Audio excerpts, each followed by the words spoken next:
Good evening, everybody, and welcome back to the show. I hope you're all doing well as per usual.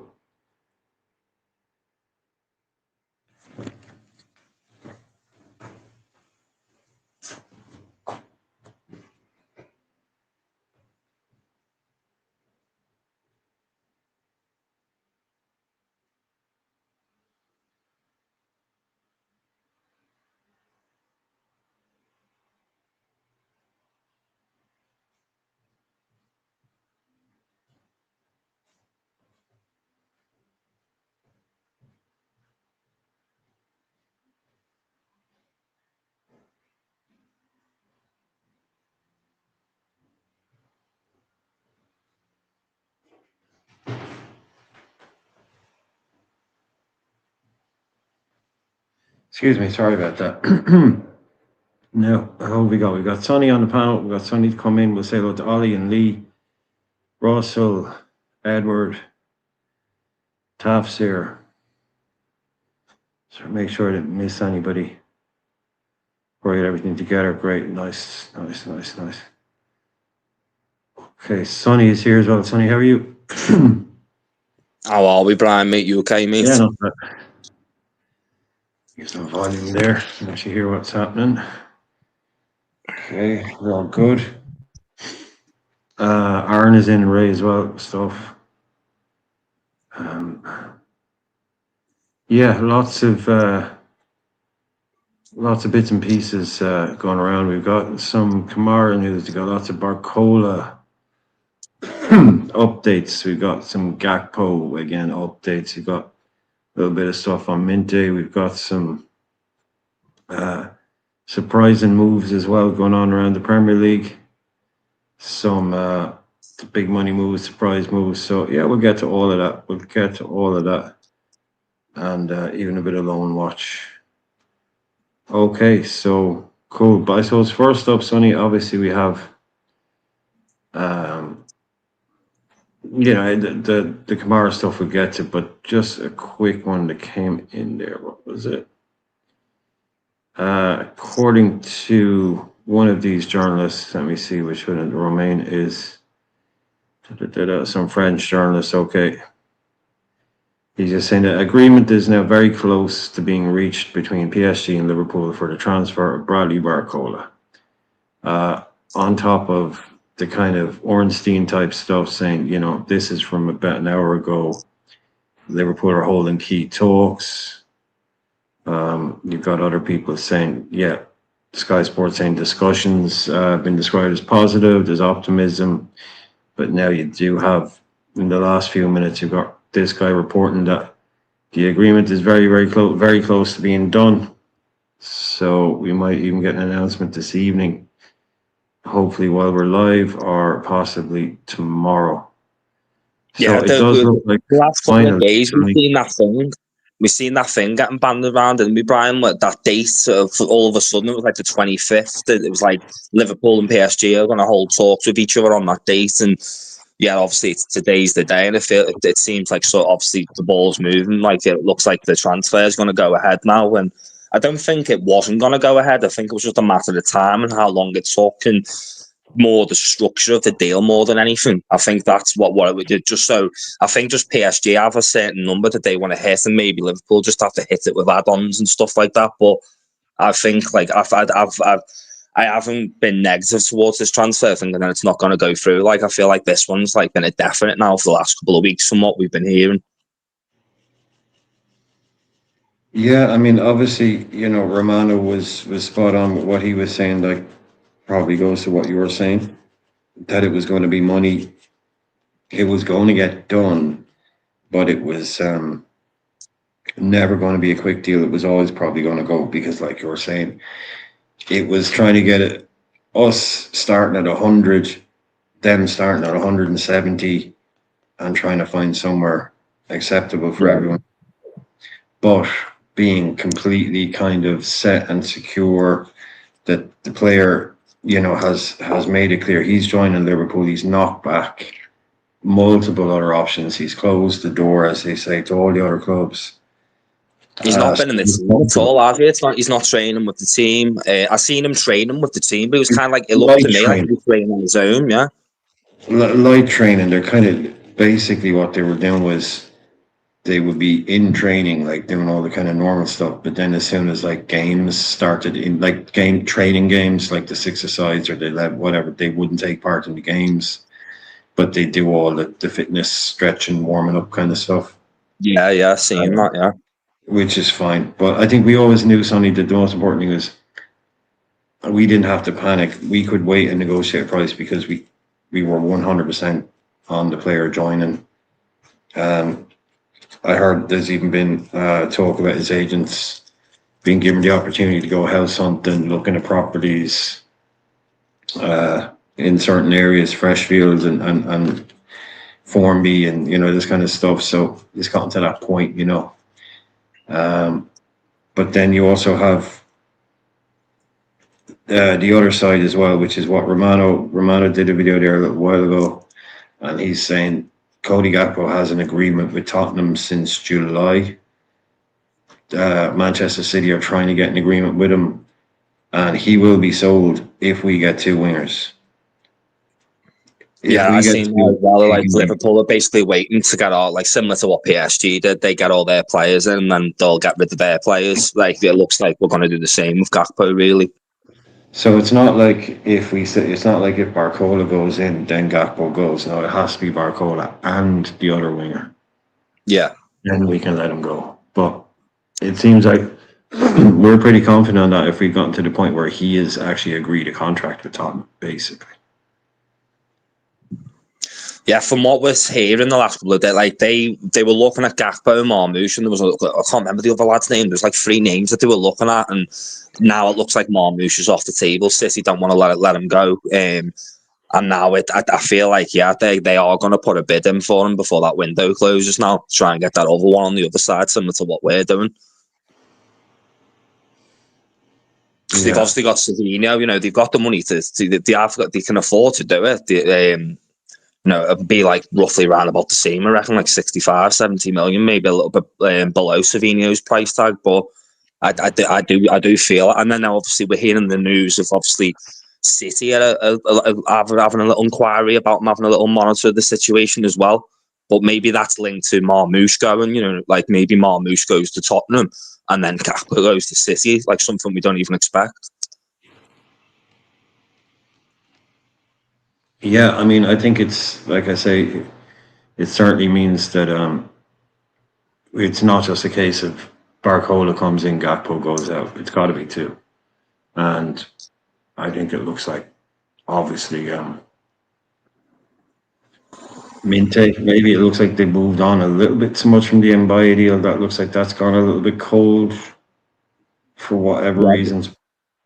We haven't heard anything about that, have we now? It's gone, yeah, for the last, I've been searching everything, like seeing if there's any fresh rumours to them, nothing. It just feels like we've inquired about them. They've maybe told us a certain price and we've scoffed at the idea and then changed. And it looks like we'd rather pay the extra to get Minteh now, someone who's Premier League proven, even though he's injured. Yeah, they're talking about 2 to 3 months. I know it scared me when I see that. It's not like, you know, he's off for a couple of weeks or a couple of games. Like, that's a big portion of the season, isn't it? You know what I mean? Like, we're not going to see him till like Christmas time. So it's whether they view how good he's going to be. Like, maybe they just like think this guy's like the bee's knees, going to be the next best win, one of the best wingers in the world in the next couple of seasons, and they're willing to still buy him with an injury. Yeah, I don't ever see him reaching best winger in the world status. But you never know with these players, though. That, you know what I mean? Like Minteh to me, like, you know, you would have rewind the clocks back a couple like years ago with like when Mane was at Southampton. Like a lot, I remember when we bought him. Like a lot of my Man United fans, like friends at the time, they were basically taking the mick out of Liverpool for buying him, going, "Oh, you're getting Southampton players again, and it hasn't worked for." And they were like taking the mick out the transfer at the time. And I feel like Minteh, like he's very young, and I feel like he could, if he went to the right club, he could like hash out a half decent career like Mane. Yeah, no, I mean, I doesn't. I'm not like putting the kid down. I'm just saying, like, I don't think he's going to turn out to be Figo or Ronaldo or Zidane. Yeah, not like that. You don't have to be that. you know, he can just be a really like better than a Shaqiri, better than, you know, but maybe Uncle wants to be like a Mo Salah, just somewhere in between that, and that would be fine for, you know, however long you need it.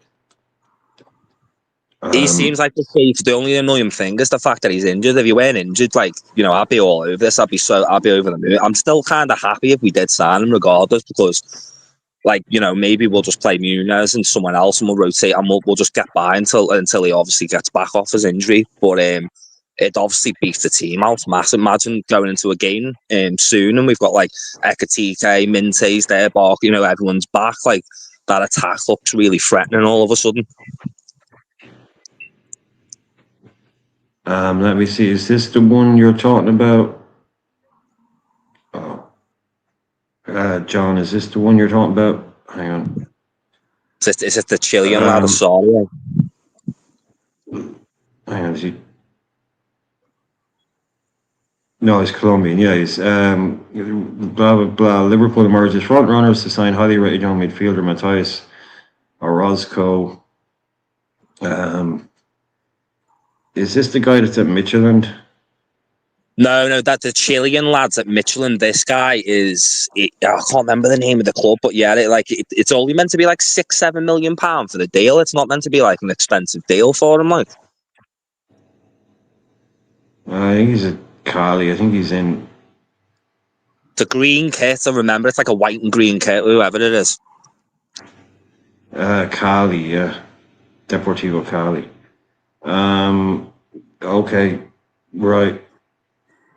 New one on me there, so I'll have to keep an eye on that one, John. He's an 18-year-old Colombian international, under 21 international. Gan's career as attacking midfielder. Now he's been moved into more defensive role. 6 or an 8. Okay, fair enough. Keep an eye on that one. Maybe this is like a Basetic replacement. Obviously, I know Basetic was injured last season. We didn't use him, but maybe they're trying to get someone around that age group that, you know, it's a young up-and-coming midfielder that we can kind of use next season. Make a bit of sense, wouldn't it? Obviously, Basetic is gone now. It looks like he's going to Celta Vigo, and get someone in that role, like a young, like basically another Traoré, but in the 6.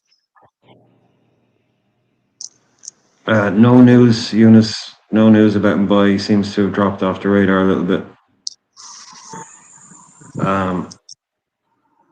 Yeah, but I think if we need to get in two right wingers to facilitate the sale of Gakpo, then get the 2 right wingers in.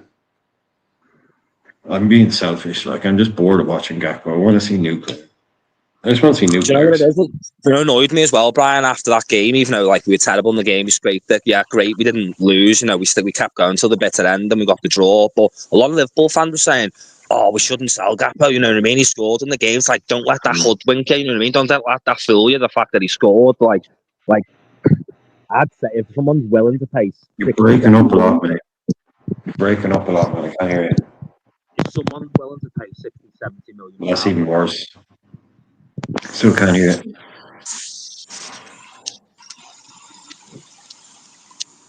Yeah, if someone's willing to pay 60-70 million pounds for Gakpo, I'd bite their hand off for it.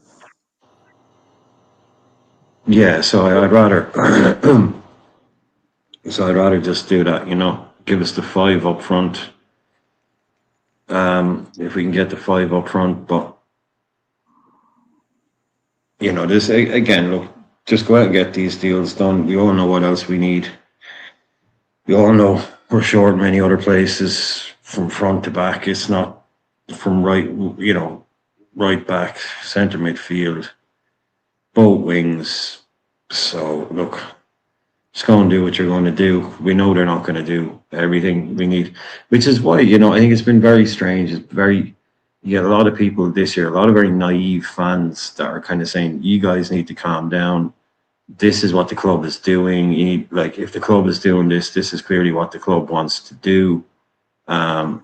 This is the plan. You know, you don't know what's going on behind the scenes. They're just basing that on the fact of what we've done before.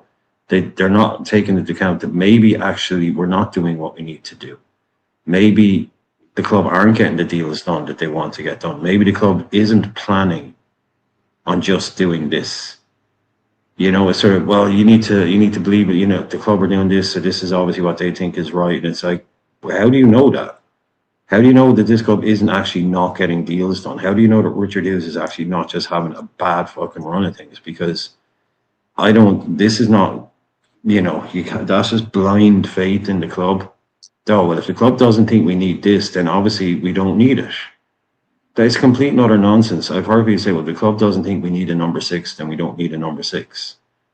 So if the club doesn't think we need a number 6, then there's no way you can spin this into a positive, is there? Because, like, when you break it down, we've had one permanent transfer, you know, one loan, one permanent transfer coming through the door, and it's like, you can't tell me that's enough for Liverpool right now. Maybe if, like, we were the all-conquering Liverpool under Klopp and we didn't really need to change much, we could have got away with it. We wanted to sign, but like the way we are right now, we're like 5, 6, 7 signings we need, and like the fact that they've done this in this window, it's shocked quite a lot of people, especially with how the previous window went. Yeah, it's like last year as well. It's like it's not the deals it's not the players that that we're bringing in. That it's not the you know, it's what we're not doing is the issue. It's not what we're doing. No issue with bringing in Minteh. No issue with bringing in Barcola. I mean, Araujo could have been a Zabarni, okay. But it's more it's the right back that isn't here. It's the central defense midfielder isn't here. Like, we should be able to do all of these things. We should be able to buy 2 wingers and a central defensive midfielder and a right back.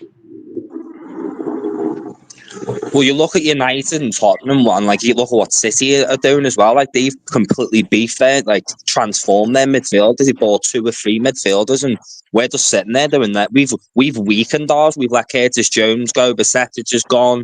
Like, we've made ourselves weaker and done nothing.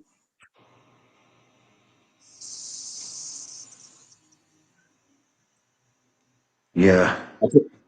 It just makes no sense to me, like the way that the club's run at the moment. Obviously, the club getting sold, maybe that. Like, I just thought, the World Cup's in the way. I'll give them a little bit of time, and then obviously the sale of the club. You keep breaking up, dude. You keep breaking up, man. The sale of the club, and you know, I just assume that's going to slow things down as well. But then, you know, that's gone through now, and I just don't understand why we're sitting here and like we haven't done anything.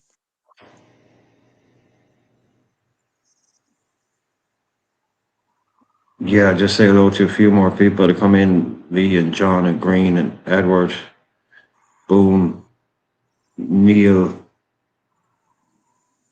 Unless anybody else. Make sure we've got some other news coming up as well.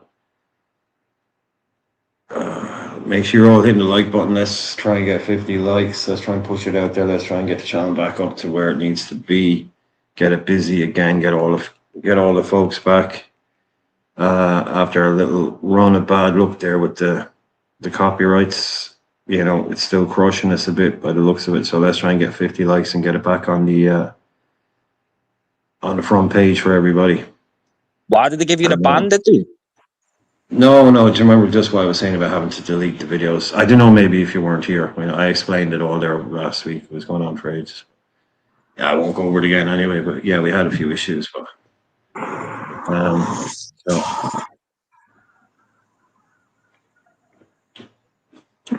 Lee's found out about that's the end of the chat now for the night.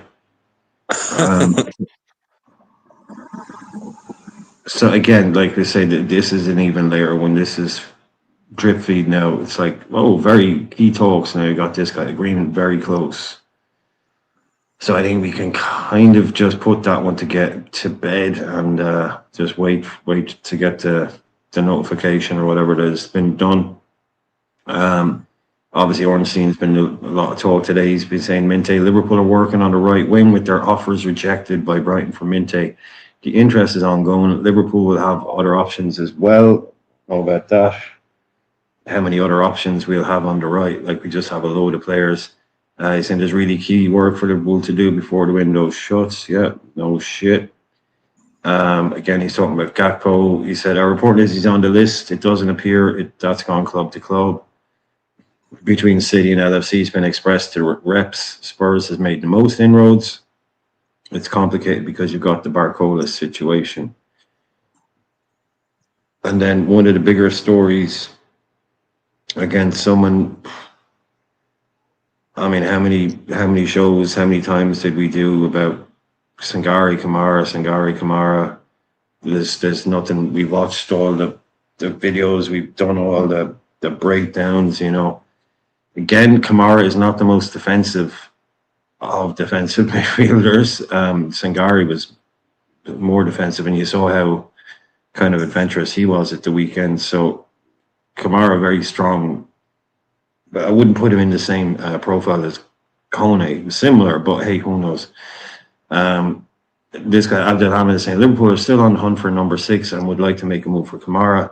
Offers are dragging on because the clubs are aware of Monaco's situation and they're waiting till the end of the transfer window. I don't know exactly what's going on there, but I've seen a few people talking about.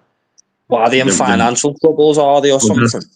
That's the thing. I was just saying, I don't know what's going on. I've seen a few people reference this issues at Monaco, so which is why people are leaving it late. I'm not sure exactly what the crack is with that one.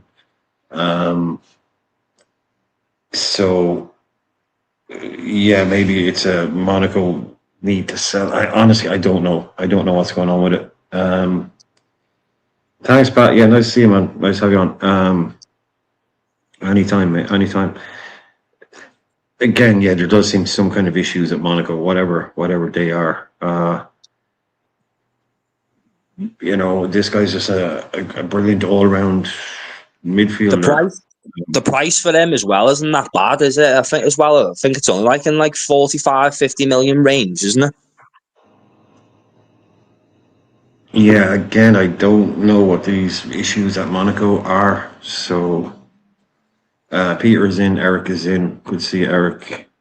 JR is in. Pat Moynihan is in as well. Pat was on the show the other night. Yeah, good to see you all in. Again, see, I'm going to be the nitpicky bastard. Like, the Camara is a guy I've wanted for ages now, but I mean, he's still not. He still doesn't look, he's still not an out and out kind of defensive 8. But he'll do. He'll definitely do. He'll definitely do. But I wouldn't want to see him misprofiled as a holding 8, defensive 8, holding midfielder, or anything like that. Who do you think would be his partner down in the pivot, him and Sobo or him and Graf? Man, Szoboszlai has a job on his hands to lose his spot in this team. He definitely, like, Szoboszlai just seems like first choice in the midfield to me. Yeah, whether we like him or not. Yeah, he just vice captain, penalty taker, free kick taker. You know, it's going to be him and Florian, and then one of Mac, Krav, Cam, Trey. But maybe this is just trying to make hay off the pundits finally realizing that we don't have a defensive midfielder and haven't had one for about 4 years. I don't know, Sonny. What do you think? Do you think it's? I would be happy with it. To me, it just annoys me. But how true do you think this is? Does this feel like, is it a bit convenient? Is it a bit late? Again, if we were really in for this guy, all that kind of stuff. Do you think it's just? Maybe it's took for that Premier League game, Brian, to say, we like Newcastle, you know what I mean? They've lost their good midfielders and they were walking through our midfield at will. Anytime they wanted, there was no one there to stop them. And maybe that's been the thing that's pushed them. You know, like Iraola, maybe he's gone in and said, listen, we're going to struggle this season. We don't sort this midfield out. You're buying wingers, yeah, which is great. We need them, but the main issue, and it has been for the last 3 seasons, is we need to see the end. And then you look at our rivals, United, the Cities, the Arsenals, they've all beefed their midfield out, regardless whether they're going to work or not. They've bought 2 or 3 midfielders and we've done absolutely nothing. Yeah, any combination that ends up with Gravenberch in the team isn't something I'm happy. But you could put Dom at right back, get this guy in the middle. You could put this guy at right back and play that kind of defensive side. If you know what I mean. If you needed to, it's a thing you could do. I'm not saying we could play him as right back, but you could. You could play a right back. I think certain games as well. I think Yeah. will play, he's played right back quite a lot for Barcelona in games, so I think he'll do that for us in certain games. We'll go to a back three, maybe a Rojo, Jacquet, VVD, like Kirkes do is, bombing on. Bunch of kids, my God.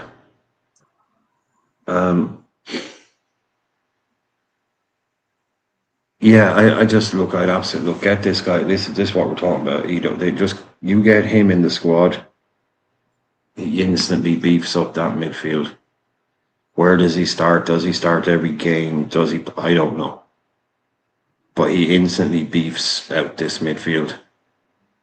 I think he's the type of player, Brian. He comes into our midfield and immediately we understand what we've been missing all this time. He's not a Fabinho. He's nothing like Fabinho, but he's mobile, he's agile, he gets around the pitch, he puts a nasty tackles in, and then you look at his long range passing as well. That's another thing that we're missing at Liverpool. We haven't had anyone that can do that since Trent left. So he for me, I wanted him and Morton to come in. Like that would have been the perfect pivot for me. Can you imagine him and Morton in the pivot? The pair of them are both I wouldn't say they're both terrible at defending, but they're very good. And then Camara's more mobile. He could run around and do Morton's work for him a lot. And then you've paired them of both pass masters as well. So that'd just be unbelievable. But I'd be happy we get this lad as well, because him and Morton were one of my two choices to get in midfield this season, definitely. He's just a brilliant squad addition. Does he have to start immediately? Does he have to make a position his own? I don't think so. I just think he gives you. He could play if you look at what he did in Bournemouth, he had Tyler Adams, Alex Scott in that too. One was more defensive than the other, and I reckon Camara could play either of those roles. Yeah, do you know what I mean? He could be a more defensive kind of guy. Yeah, because we've seen him on videos he's good going forward as well. He's one of them midfielders. You could get him to do pretty much it. You could do a bit of a Kante role because he's mobile enough to get around, get the ball back for you. He's also a bit of a Xavi Alonso. He can do them long range passes from deep, and then also he can actually go forward as well and score. He's very tricky in his footwork as well, and he's good at getting the old shots off and that. So to me, he's like an all round midfield, and there's not many of them in the world right now.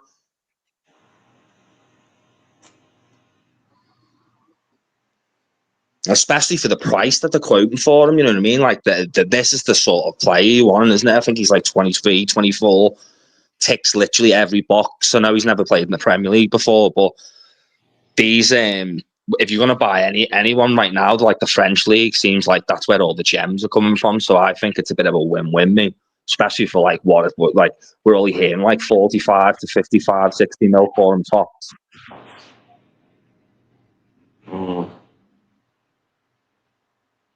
Yeah, I mean, I just think if you,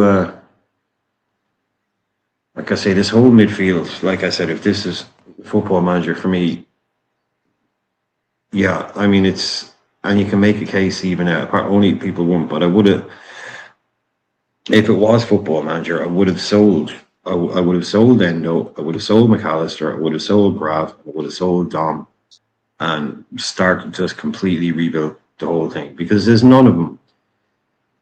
Dom thinks he's freaking Steven Gerrard or Kevin De Bruyne or something. I don't know. He's just nowhere near. Grav is being played out of position, and I don't think there's a role for him in his position in this team. Endo's finished. McAllister probably is not the future. So you're not going to do it, but I would sell every single one of our midfield and completely rebuild it and start again. Because there's none of them good enough. The only one I would keep at a push would be Dom, only for the fact that I don't think he's good enough to play in the pivot for us in this 4-2-3 system, but he could play at a 10 at a push, he could play right wing, he could play right back. That's the only reason to keep him, because he's a bit of a Swiss Army knife. And I'm not saying this week. Again, this is why I'm so annoyed with some of these people coming in talking shite. Because I've been saying this for 2 years. I haven't been saying this for 2 days, 2 weeks. I've been saying this for 2 years.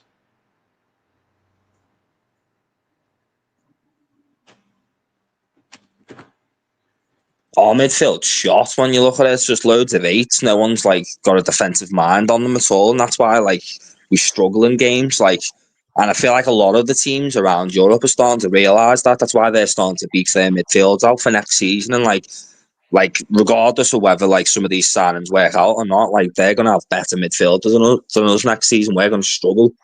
I know United got beaten the first game, but like you look at their midfield now compared to ours after the signs, like, you know, you can't be like argue ours is any better than theirs or better than Tottenham's, really. No. Especially with Baleba coming in, you know what I mean? Baleba is a needle move for me. Like, he's a really good midfielder when I know he's injured at the moment, but when he comes into that squad, he's going to make them go up another gear, definitely. Well, what was wrong with the other lad? Russell's banging on about him. I mean, I know I only ever saw him play for Atlanta. All I know is he failed the medical at Manchester United. Said he failed the medical. Yeah, Edison. I know. Yeah. That's why they pivoted, didn't they? They went and got that Santos as well instead of at Chelsea then. I mean, he did the usual thing. He did the thing that all players do. He came out and said, no, there's nothing wrong with me. Look, I'm playing. But again, like, you can't release somebody's medical records. That's illegal. You can't say like what was wrong. You can't say what's wrong with somebody. It's even it's got nothing to do with football. You can't like, if you find someone has a kidney defect, you can't put that out in the press. That's their personal, that's private information. You just can't do that. So that's why you never find out. You know, because it's literally illegal to put somebody's medical records out there in public. So you can say Johnny's out with a hamstring injury, fine, that's fine. But you can't put that's why those medical things are always like really kind of murky, you know. Yeah, I remember the Nabil Fekir one with us. Like, we literally, I remember if you find someone who has a heart defect or something, like if you go and do a medical somewhere, like you might be working your whole life, you know, nothing, but your first time you ever go and get tested for a particular thing and someone say, you know, you actually have a heart defect, they can't let that be known to the press.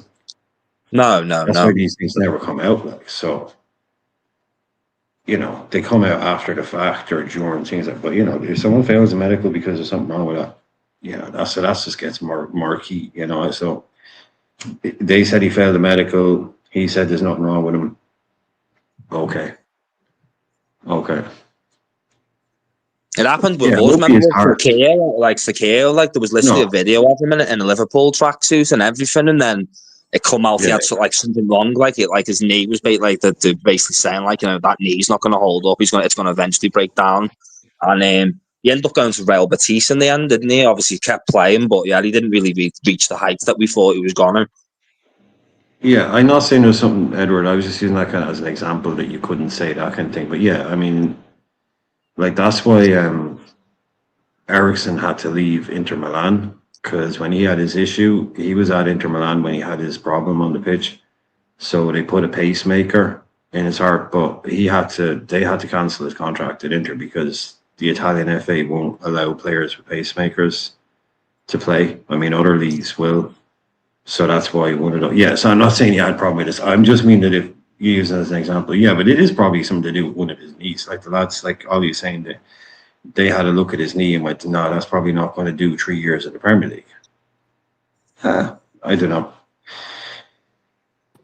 Frank Hesse, bloody hell. No thanks. Saw him play for AC too many times, man. Flowers to the sea, that lad. Yeah, not for Liverpool. How are you, Joe? I'm all right, mate. How you guys doing? All right, Joe. I'm doing good, Sonny. How are you? You back from vacation? Yeah, mate, it was good, you know. Enjoyed it, mate. Yeah. When it's sunny, Maybe. but you want to see the stadium now, mate. Like, it's not fully finished. They've got one more tier to go, but just looks like imagine what the Roman Were Colosseum. you back in Barcelona, were you? Yeah, I've only got No, back I didn't know. this morning. Oh, nice. It's good. I didn't If you know. want to see the stadium now, like it is, it's very impressive what they've done. They've built like a similar to what City and like Real Madrid have done. They've built like a footballing city around the stadium. I think like I'd love to see Liverpool do something similar. Like I know we're trying to go down that route, buy up a lot of the houses round, do the stadium up, train station, and then kind of like build other structures and other things around. That's basically what Barcelona have done. Yeah, man. But how I saw some of the messages that you had in the Discord. Seemed a bit upset like everybody else. It's just worrying me that we started this it's to me I thought of we draw the line in the sand in the last transfer window, and I thought, oh, this is the new look Liverpool, we're gonna things are changing, and that's what I was expecting this window. And I feel like they've hoodwinked us again, you know what I mean? Like, oh, look at these two shiny signings that we've got, Isaac and Wirtz, and then they haven't done anything else. They haven't done the groundwork and sorted the engine in the car out. Like, they haven't done all the other stuff. Yeah. We got if it's like a computer, we've got a good microprocessor, but we've got no battery. Yeah. It's like why? And a dodgy screen and a microphone. Yeah, it's just in the Discord today, I'm not too sure, Brian, if we're talking about this yet or we've started. I'm not too sure if I'm repeating anything, but for me, I watched the game again. I watched those goals again. And yeah, it's easy to micro scrutinize stuff and all of that. But when you keep seeing it, we saw that same kind of scenario last year against Bournemouth. It's not looking good at all. When I saw the preseason, I was thinking, okay, right, well, this is not looking good, but it's preseason. When we start, we should look a lot better. That was it Monaco? No, not Monaco. Como game, I wasn't too impressed with it, to be fair. And obviously the Monaco game. And for me, I think this has got to be Szoboszlai's last season at the club. It's got to be. And I'm hoping that it is. I am not convinced with this guy at all. After watching the game again last night, I'm like, nah, this can't be it.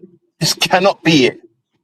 We can't have our midfield still doing up to the same things because they're individuals. They want to play like individuals. I just don't want him at the club anymore. Yeah, either him or Grav have to go. I would prefer to keep Grav. I think Grav is a better player than Szoboszlai. I just think Szoboszlai is for him wrong mentality and is limited. Why can't you sell both? Why can't you sell both? Why can't you sell both? Well, I don't know whether I don't think they will. They're barely going to sell flipping McAllister. They're even selling McAllister. Big offer comes in. Change your mind. If we can, then definitely, I'm with you. If two of them, if we can get rid of both, get rid of them. Get rid of them. So Szoboszlai for me is to me, I'm a mentality guy. And, when you saw him celebrating the penalty, celebrating the flipping penalty, you better go run and grab that ball and bring it back to the spot so that we can try and nick a victory. Not be gesturing to the fans and all of that crap. Just, it's the wrong mentality. And I don't like that he's part of the vice captaincy thing. I just don't like it. The main moment in that game that worried me, it happened when Newcastle scored the 2-1 goal. If you go back and look at it, there's a moment in midfield where there's Soboslai and Witt basically chasing down Witt, I think it is. Witt on his own was able to out-muscle the pair of them and held them off. And he runs through our midfield literally on his own at will. And our two midfielders can't do anything to stop him. And that's what created their goal. So Bozolai and Bert should have fouled. Just foul him. Just foul the guy. That's all you had to do. Professional foul. Grab his shirt. Do something. Foul him. Just foul him. And they watched him just run past it. Both of them. So Bozolai and Bert, the second goal, it was diabolical to see that happen. And Virgil van Dijk or Jacquet, for the first one, they had to step out. They had to go into that. One of them had to get a yellow card for that first goal. One of them had to step towards the midfield. And I think Araujo, what I didn't like about him during the Como game, when he stepped into midfield, I think Araujo can do that better than Jacquet at the moment. And I think Araujo than Jacquet at the moment. Yeah, I think even Virgil van Dijk, he was pretty bad in that game. He's 35 now, and that's what's worrying me about this season. I feel like there's a lot of pressure still on Virgil van Dijk to be like this world class centre back, and he's to me, like in that game, like there was numerous times where he just doesn't look like he's got the legs anymore to trap back, and he doesn't seem the fastest anymore. And you can't really hold that against him. He's 35, and we should have, bought adequate replacements and not just like done what we've done. Like I feel like that's why we're going to struggle this season a lot, because we've got a 35-year-old centre back that we're pinning a lot on, and then we haven't sorted the right back out. We've only got Kerkez on the left back. When he's down, obviously Tomiskas comes in. It's like we're so weak at the back and in defensive areas, the CDM and defensive areas. Yeah. How much you guys reckon that we can actually improve this season, like in terms of performances? I guess we're going to find out, right? We're going to find out if we can. But I really hope that we do. We certainly look better attacking wise. Like if it was going to take like the negatives and the positives throughout the game, like the negatives, like it to be fair, if we would have had like a half decent CDM in that game, we would have probably won that game 2-0, 2-1. Like we actually, when you watch it back, it wasn't as bad as what you think. We did actually dominate that game. We had more shots, more possession. Yeah. We were constantly going to the goal. Like we actually played very well. It's just on the break, Newcastle kept running through our midfield at will and just scoring these little stupid goals out of nowhere. And it was like very annoying and frustrating because we were starting to get a foothold in the game and looking dominant. Muniz looked unbelievable when he come off the bench as well. Like he was a bright spark. Without him, obviously we wouldn't have got the draw. But even if he wouldn't have got that penalty, like I would have, praised him as well. I have to agree with you there, Sonny. Yeah, but no, Joe is correct. I mean, it's again, it's not even that, and we're not doing that either. As I said, Zia, nobody's crashing out over the game against Newcastle. On here, what we're trying to say is, if people would just listen, that Newcastle game highlighted all of the same issues and problems that we've been talking about for whoever wants to say 6 months, 1 year, 2 years, however long you've been talking about it. I say 2 years. Some people 6 weeks. But it's just highlighted the same problems that we've had for 2 years. It's nobody's crashing out over the game against Newcastle. It's like, look, see, first game back and exactly the same problems that we haven't addressed. But you said that we look 100 times better attacking. You're the one that says that the attack was the problem, that the attack is the problem. Zia. So no one's crashing out over the game against Newcastle. It's that the game against Newcastle shows us that we still have exactly the same problems that we had 2 years ago. So not like this, stop crashing out over one game. We're not doing that, Zia. We're not doing that one. No, there was there we go. There was loads of positive. I'm sorry for that, Norm. I don't know what the issue is. I'm sorry, Norm. I don't know what the problem is, but yeah, you're not a mod anymore, so Yeah, whatever the issue is, look. But yeah, look, you don't want to be mod anymore. That's fine. That's done there now. Should be anyway. Yeah, there you go. Sorry, I mean, I don't like having to do that, but look, if you don't want to be a mod, that's fine. No problem. Cool. I don't know about being like. What I said, was I crashing? I'm not crashing out.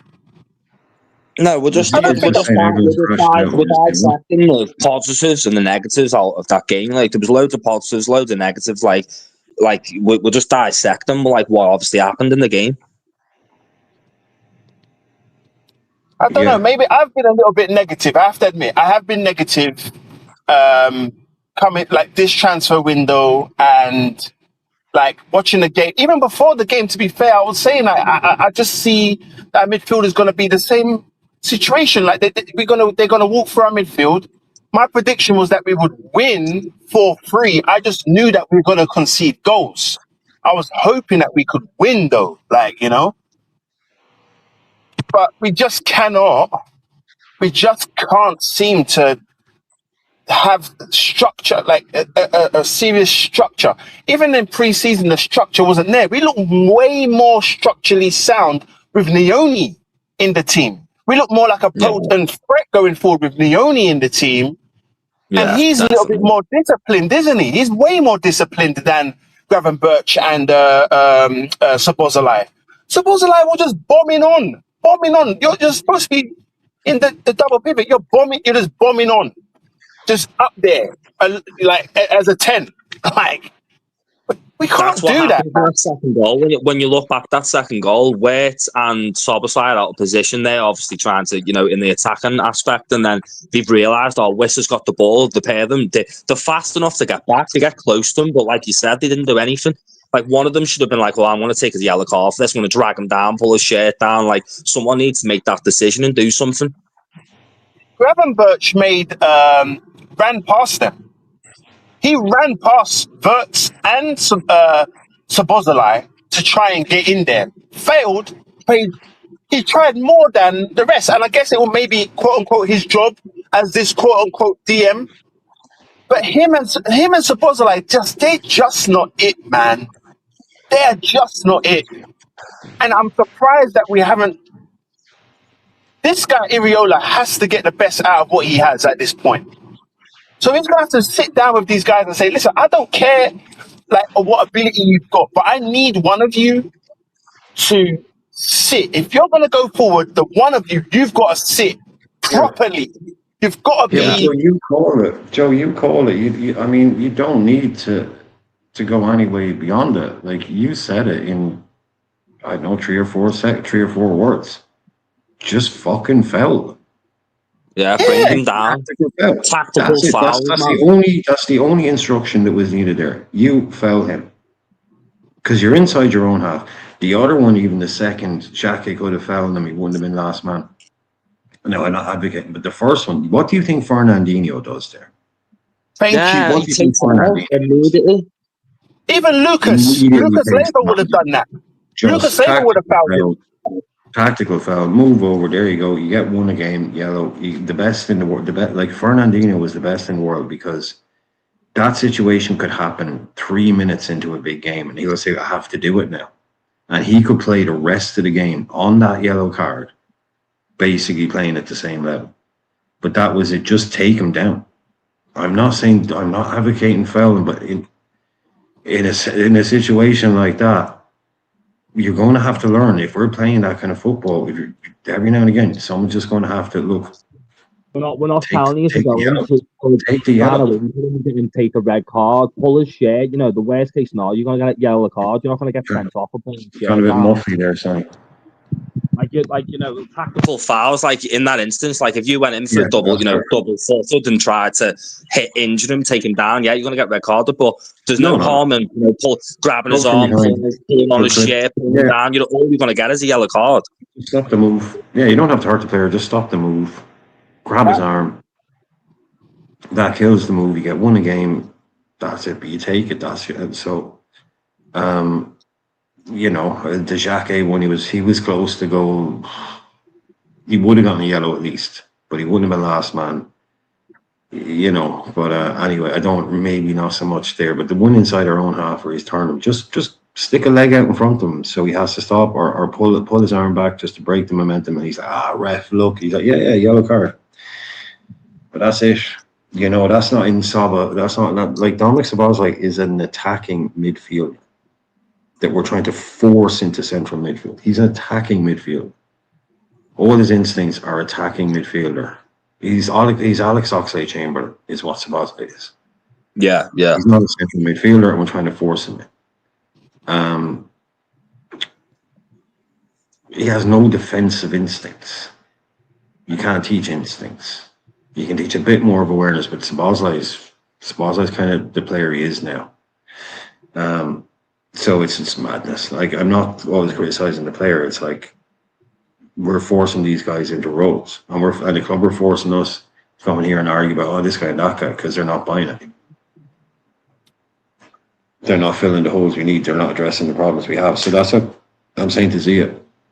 I don't do crash outs, but nobody on here is crashing out because this is like us saying, see, the same stuff that was going 2 years ago, and the same things same issues we said we have if we didn't address the problem areas. We haven't.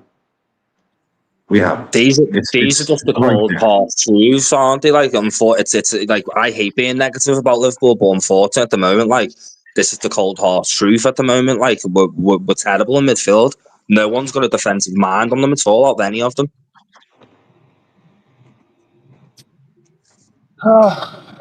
We're playing Nottingham Forest. We're playing at home, right? That's our first home game. And that's going to be tricky as well. It is going to be a tricky game, like, because we didn't get the guys in that we need early enough. Whoever we're going to get, you know, I'm hoping that we get at least 2 players. Surely we get 2 players in before the end of the transfer window. But we kind of need them ASAP. We really do. Like, Newcastle are not a pushover team, man. They're just not. And if we a draw, I'll be upset with at Anfield. I really would be, and I'm just hoping that we get the points. Hopefully, well, we're in big trouble. Score. No, we're in big trouble, man. Here we go. Liam Delap to Nottingham Forest, £45 million. You just know he's going to score. What a player. What a player. Yeah, £45 million. So. Liam from Chelsea, yeah. Yeah, it's Chelsea one. For flip's sake, man. This and that guy can score. Like, he's not a joke. He's not. For Ipswich, he was doing all right. I think Chelsea might have just been a bit too big for him. He reminds me of one of those players. He you know, he's like a.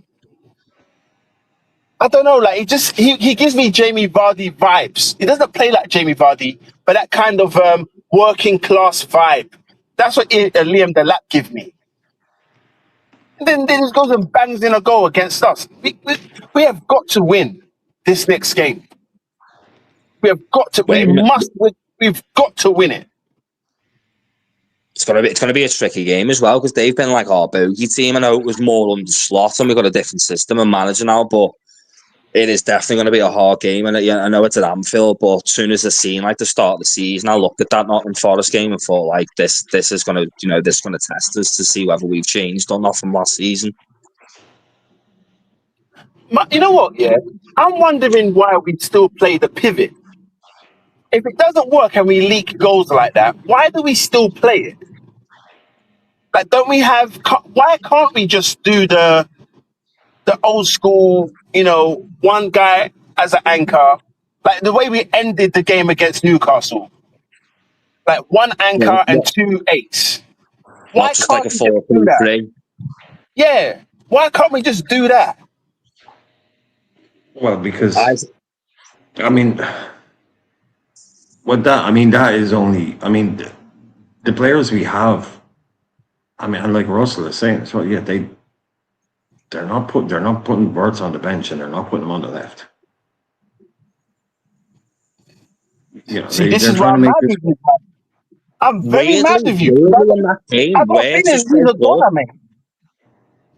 Even though we drawed that game, you look back, Wirtz was actually good. He got into a lot of attacking areas and nearly scored He a couple was. of times and a couple of assists as well. So I want to see more of that. Obviously, I don't think he was bad in the game. Definitely. The Szoboszlai press, the naked, let's call it the naked Szoboszlai press. He just presses, he's pressing in front of Wirtz.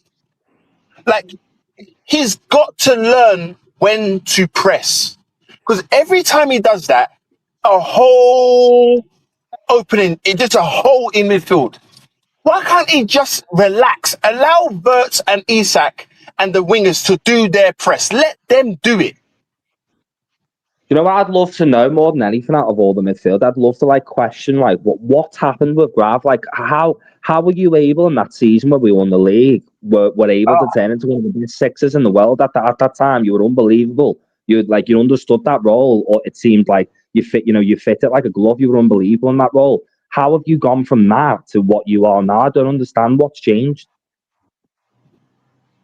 Well, McAllister had his legs, and Szoboszlai was pressing from the 10, so it didn't affect or expose Gravenberch's weaknesses as much. You know, I think positionally. Sorry, Brian, go ahead. Well, teams would try and press. Teams would try and close him down, so he could do that grab turn thing, and really quickly they worked out that if you just stand off him, he can't really progress the ball, so they stopped. And then McAllister wasn't able to be his bodyguard, so yeah, they kind of figured out that you don't have to close him down, because if you do, he can turn you and run past you, but if you stand off him, he can't really hurt you. Yeah. I do agree with the McAllister being his bodyguard thing. I think that's he wasn't an out and out 6 McAllister, but he was a tenacious 8 that was mobile and would put a nasty tackle in. And I'm hoping that if we do get a Camara, then maybe we do see a different Grav again. Hopefully. If you stand off Adam Ward, you give him 10 yards of space. You stand off him, what do you think he's going to do? He's going to destroy you, pass. Destroy. If you just let Adam Wharton have the ball, turn, look up, pick a pass, it's game over. So Wharton, man, you get into him, you close him down. But they realize that you can stand off Grav, and he'll just pass it 5 yards sideways. He will never attempt a pass.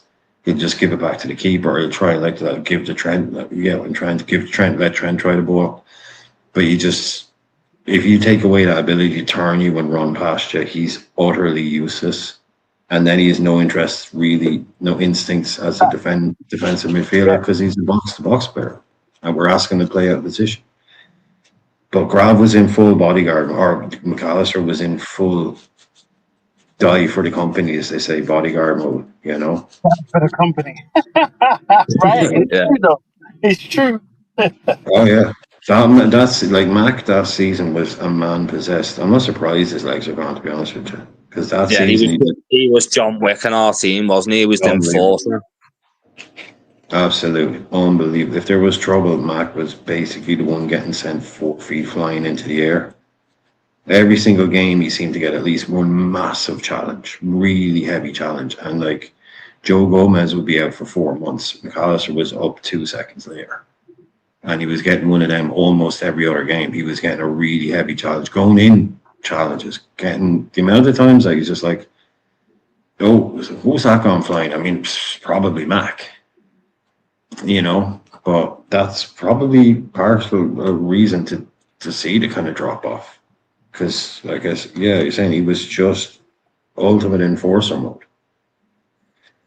So that was the time to sell him when he looked that good, Positionally, can he come back in? I don't know. Can he come back in? Oh, sorry.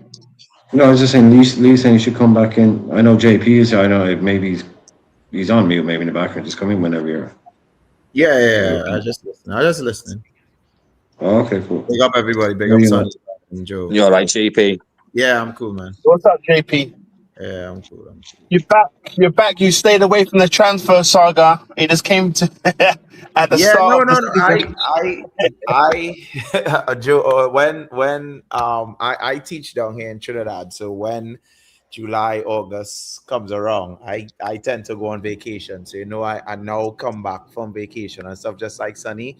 And you're just getting ready for the new school term, and then Where did you also go on holiday, lad? well, I travel in the States, did some shopping and stuff, and Oh, over America and that, yeah. yeah. So so it's just relaxing. You're back out. You're back out. School opening in 2 weeks, so you're getting prepared. The season starts, so you come back and you chop it up with these guys. But like, I mean, like, it's for me, like, that's why I say I real love coming on to this stream. I this season I am staying away from a lot of Liverpool YouTube content creators. Uh, more likely I'm staying away from Jamie Carragher because I don't understand why Jamie Carragher becoming like some of these YouTube creators, just bringing down our players. And is to me, somebody like Carragher should know the ins and outs of the Premier League. So like, I am not judging Liverpool in the first 10 games, and I'm definitely not judging them in the last 10 games, because those are the times in the season where the first 10 games is preseason, you're getting your fitness. Yeah, you have to get the system, everything done. And then the last 10 games, everybody under pressure, you're going for big trophies. You tend to they call it squeaky bum time. So you can get some upsets, all of those things. So the first 10 games and the last 10 games is really not a good indication to judge the squad as a whole, because one, you're now getting new players in, you're starting fresh, you're trying to bet in everybody getting their fitness back up and running. And then the last 10 games, everybody going for major honors, your Champions League qualification, relegation battles. So with that type That of only leaves 18 games though. yeah, well, that's what I'm saying. So when you leave, when you watch the start of the season and you're crashing out for what I see, I'm not saying you all, are just saying people saying this one not good enough, that one not good enough, and we watching.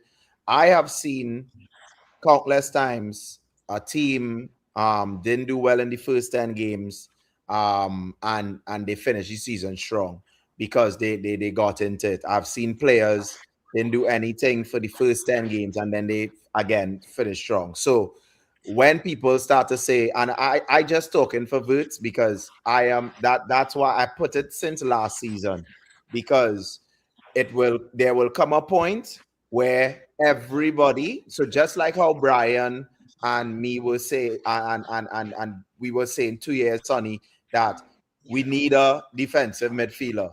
Gravenberch is not going to cut it. And everybody saying, no, Gravenberch is our six. He won the league. He did. Just like how Sonny and I and Brian and Bernie and all of us here were saying the same thing. When Vert starts to perform for Liverpool, everybody going and be saying, oh, he's such a world-class player. He's the best in the world. The same people who were saying, no, he's charged. Get him out of my club. Everything.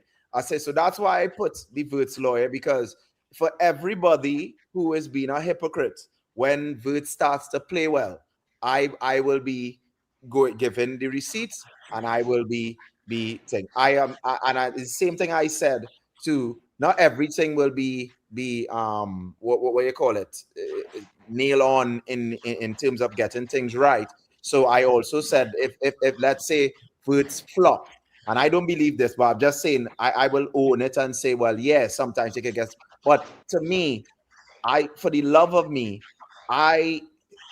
Verts played better than Gravenberch and Szoboszlai for me in that game in Newcastle. Verts played better than both of them, and I'm not. And Yeah, he did. I agree with you, yeah. the only one I'm seeing, well, 100%. well, Grav is only getting criticize because he was directly involved in the 2 goals.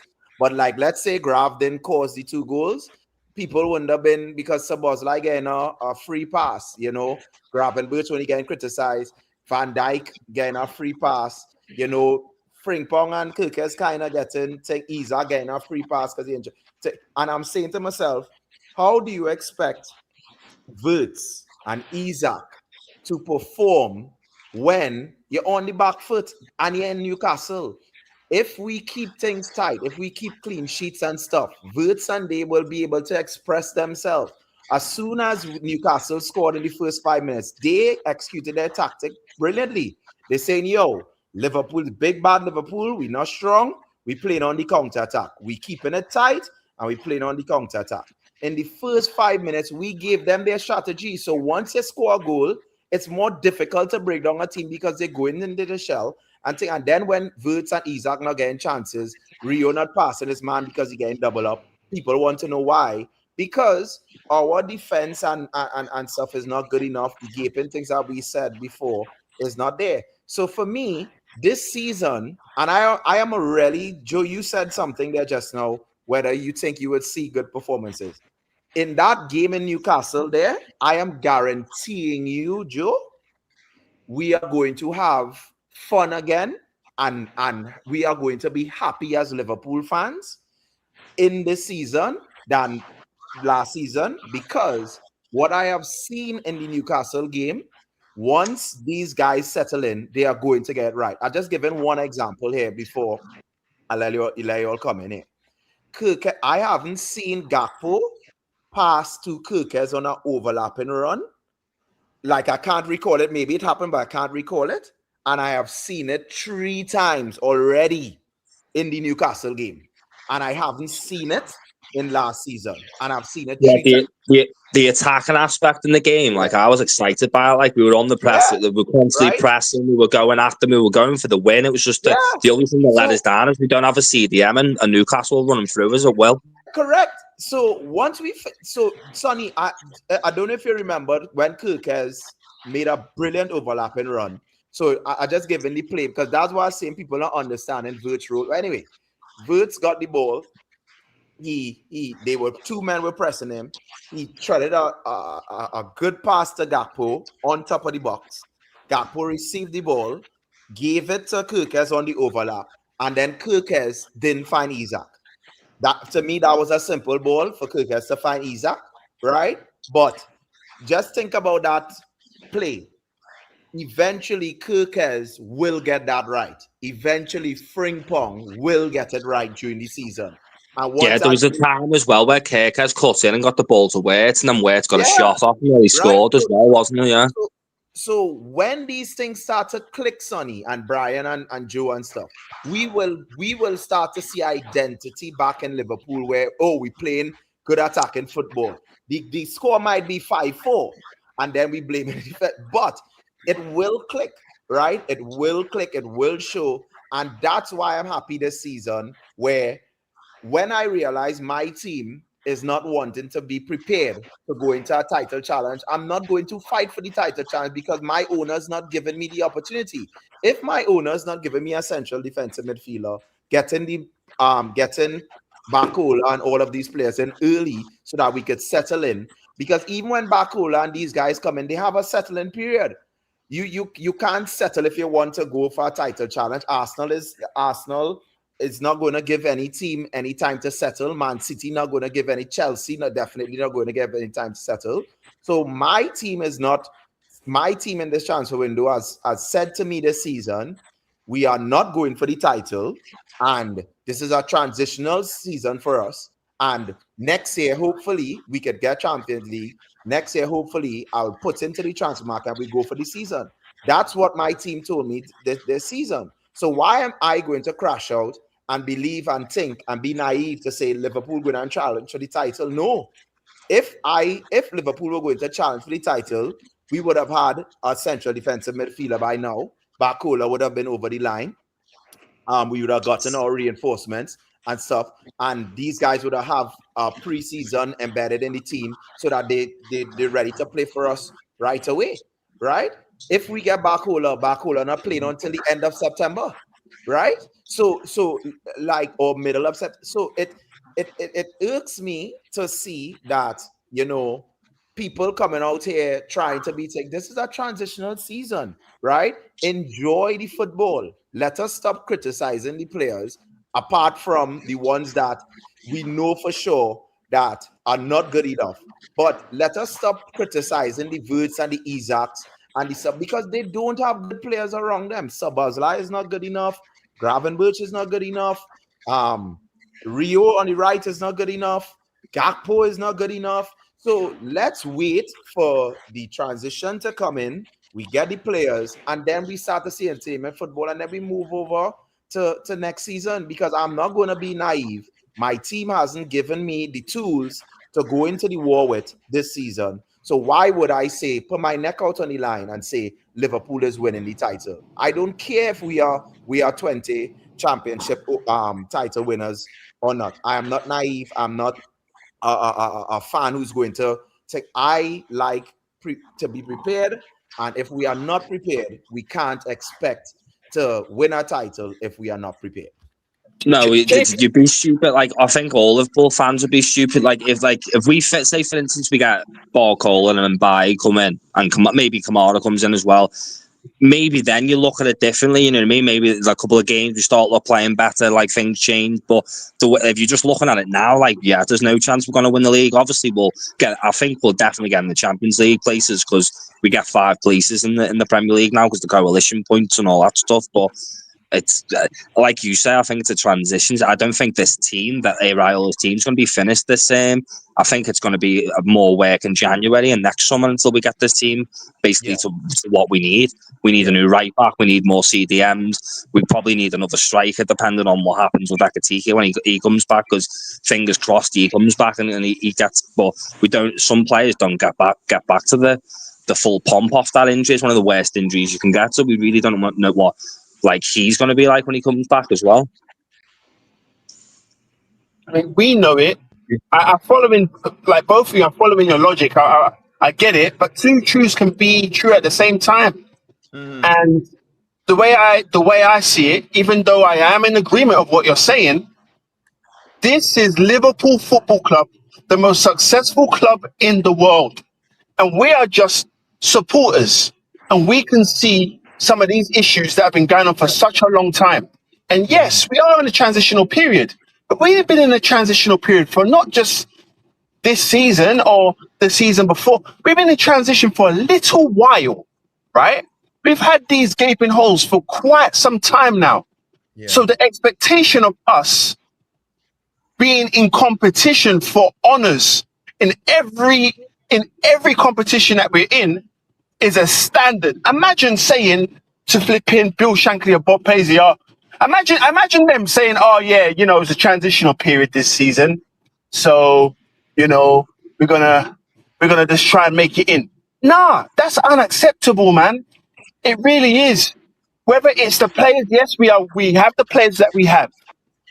But it is up to this manager to literally get every crumb and every drop out of the strengths of the players that we have, and it's up to the owners and the team as the club as a whole to get what the manager needs for us to be in that position to be competing for the best honors.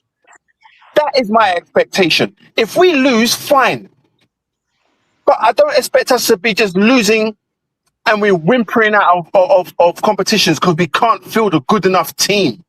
That is a part where I just can't agree with. Not saying that you guys are accepting less. I'm not saying that, but like,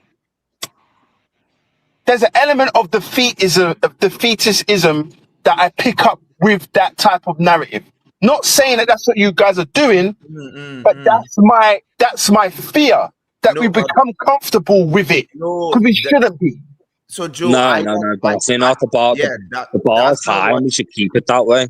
Joe, what I'm saying is that so the level of crashing out that I'm seeing, that's what I say, Joe, as I preface by saying, when I came on here, I could explain something to Brian, Sonny, and you, Joe, and you will understand what I'm saying, right?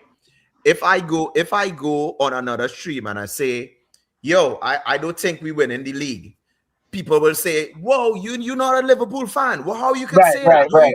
could say, and you didn't listen to my points yet. You didn't hear why I say so. And the fact that I'm saying that to Joe is because I am an experienced Liverpool fan. I've watched Premier League for years, so I know how Premier League football is. A side could start off very well and then lose team in the end and lose the Premier League. I've seen teams bottle leagues. I've seen good teams bottle leagues. I've seen bad teams win leagues. Football is such an unpredictable sport. Yes, I understand it. But what I'm saying is that what I do know from the experience of football and sport in general is that the more prepared you are and you give yourself a higher percentage chance of winning the league. And right now, Liverpool's percentage for winning the league is lower than Yeah. 3 teams right now. So that's Arsenal, Man City, and I would say Chelsea, right? Those 3 teams have a higher percentage than us right now to win the league. I am not saying that things could happen during the season. So, for instance, let me just give a good example here, Joe, and I just explain it to you, right? Our next 4 Quickly. games are winnable games, right? So we have Nottingham Forest, Ipswich, Fulham, and Bournemouth, right? Bournemouth is, let's say, the most difficult away from home. Iriola going back there, stuff, and then after that, Man City coming into to Anfield. Let's say we win those 4 games. That will be 13 points we are on, and we going into Man City in Anfield, and let's say we beat them. Now we are ahead of them. So you see where I'm coming from, right? Yeah, That's a lot of. However, That's a lot of. go ahead, Brian. But and that's. I mean, I just have a bit of a trouble getting on board with the. You don't pay attention to the first 10 games or the last 10 games. That's over half the season. 60 points. But I mean, that's probably I didn't explain that properly, Brian. What I said was, I am not going to like criticize and judge players in the first 10 games, and indeed because the pressure. So what I was trying to explain is that in the first 10 games, everybody is up to par, everybody fighting for fitness. So in the last 10 games, players under pressure. I've seen Gerrard slip.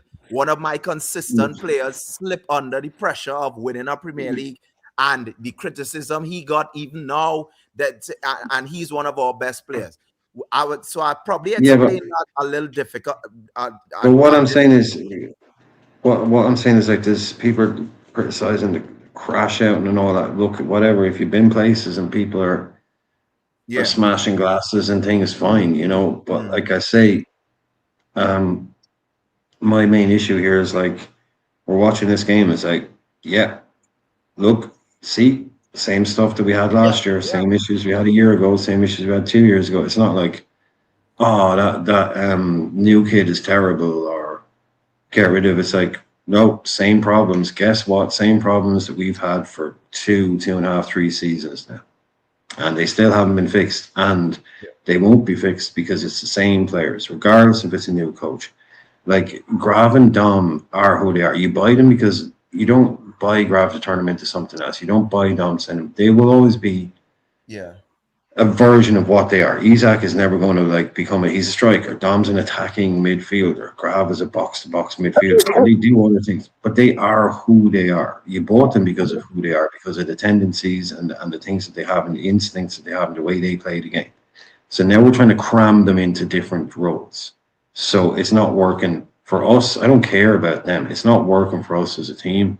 So you get specialists in specialized roles. You rebuild this midfield.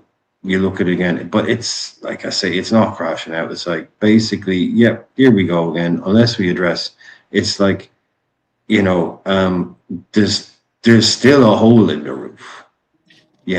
We've done the windows, we've done the garden, but that hole in the roof is still there.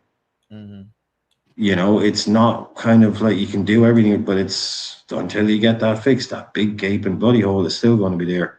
Yeah. And like I keep saying, this is a 4-year-old midfield. Yeah. No, but Endo, Makaram, Dov. It's 4-year-old midfield, and it's not even this manager's midfield, not even the previous manager's midfield. It's the managers before that's midfield. yeah. So no club in world football goes through 3 coaches and still has the same midfield. Mhm. Now, that's a joke. That's got nothing to do with the players. So That's let just me changing just with coaches and letting them, and you know, giving them what they need, and over time, progression, all that stuff. Naturally, 4 years down the line, any club, there's no club in the top flight that still has the Yeah. same midfield it did 4 years ago. Well, actually, hi Brian. So, There yes. is a club that has recently. It's Real Madrid. Well, No, it's in England, yeah, the in top flight. In England. But let me just close off here by saying, Brian, because like what I was trying to say is that the preparation of a title winning team, we didn't show that this in this transfer window and in the change and stuff that we're doing here, right? So what it is this season, and that's why I'm trying to explain to Joe quickly, because I'm just giving an example. If we swapped, if Isaac swapped shirts against us, if he was a Newcastle forward in that game there, Isaac would have scored. And why would he have scored? Because Newcastle is playing in transition and they play into his strengths. Why are fans crashing? Well, I'm not saying y'all. So forget that. That's why I preface by saying that's why I could come on this stream and I will feel, because people will talk sense. Y'all not crashing out. Y'all speaking and y'all have context behind what you're saying. These fans just, oh, Isaac supposed to be scoring. What do you mean he's supposed to be scoring? How could Isaac have 28 touches in a game and tying with our goalkeeper, right? And then you're expecting him to be scoring. And look at the Newcastle forward who played. I don't even know what was his name. Or Solo or whatever. Osolo, yes. He was looking threatening against us, right? And Isaac is the biggest striker one of the biggest strikers in the league, and getting 28 touches. If he was on our Newcastle team, he probably scored 2 goals against us, or at least one in that game Sunday, right? So this is what I'm trying to show these Liverpool fans. You want to criticize players, but not understanding that we are not doing anything to help, or we're not doing anything to help Isaac. We're not doing anything to help Wirtz. Everybody just want to run up and score. Frimpong, Kirkes, Gravenberch. So only Jackie and Van Dijk defending at times. Nobody want to make professional fouls. Nobody want to, and then we just want to come here and say, oh, I'm not saying you all, I'm just saying people or other people, Carragher as well in that. And I'm saying to myself, you're supposed to be sensible enough to realize that this is not the complete project. There is the hole in the roof. There's the hole in the roof and the wall and the door, and we still want to expect Liverpool to be doing well. Come on, let's just be real. Let's be real as fans. Yeah. Can I just say something? There's an indictment to all of this, right, of Yeah. today's football, which is that basically what we're saying is, a combined £250,000 worth of 2 players, yeah, and still need help to get the best out of them. There, I have a big dilemma. Yeah, it really baffled the mind, right? Because before, do you remember when we got Stan Collymore all those years ago? Give him the ball, he'll run at the defenders, and bang, score from far away, or something like that. Yeah, you get certain players for that fee. You expect them to do something by themselves and just not rely on you having to spend another a million, 100 million just to get the best out of them. Well, I wouldn't be like, I would be ripping up this midfield and doing all that stuff, but not. It never really crossed my mind that I would be doing that to get the best out of Wirtz and Isaac. I would be ripping up this midfield to stop us being just, you can walk through our midfield like a knife through butter. Really, it's from the fact, that more end of the pitch, and that I suppose like in turn will allow blah blah blah blah blah. Yeah, I think I mean, so.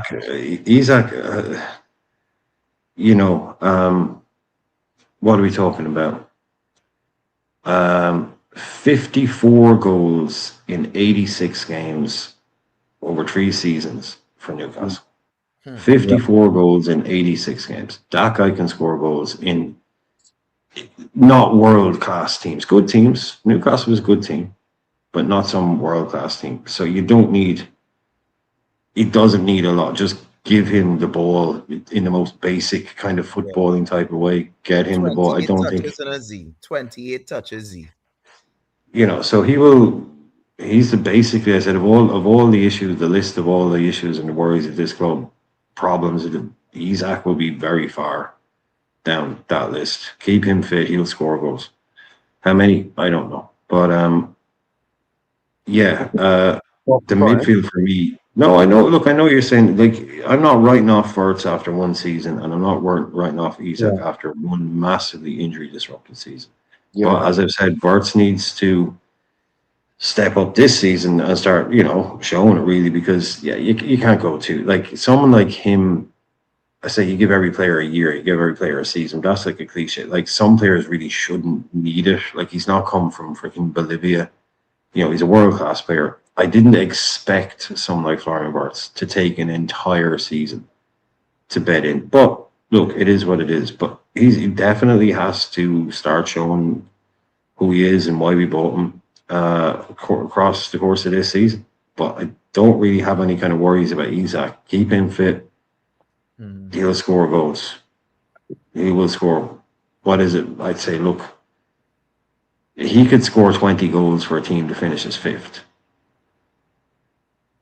Do you know what I'm saying? With Isaac, like he doesn't need to play in a league title win team to get 20. I think he could get 20 for a team to finish as fifth. Yeah. I wanted to get 20 for us.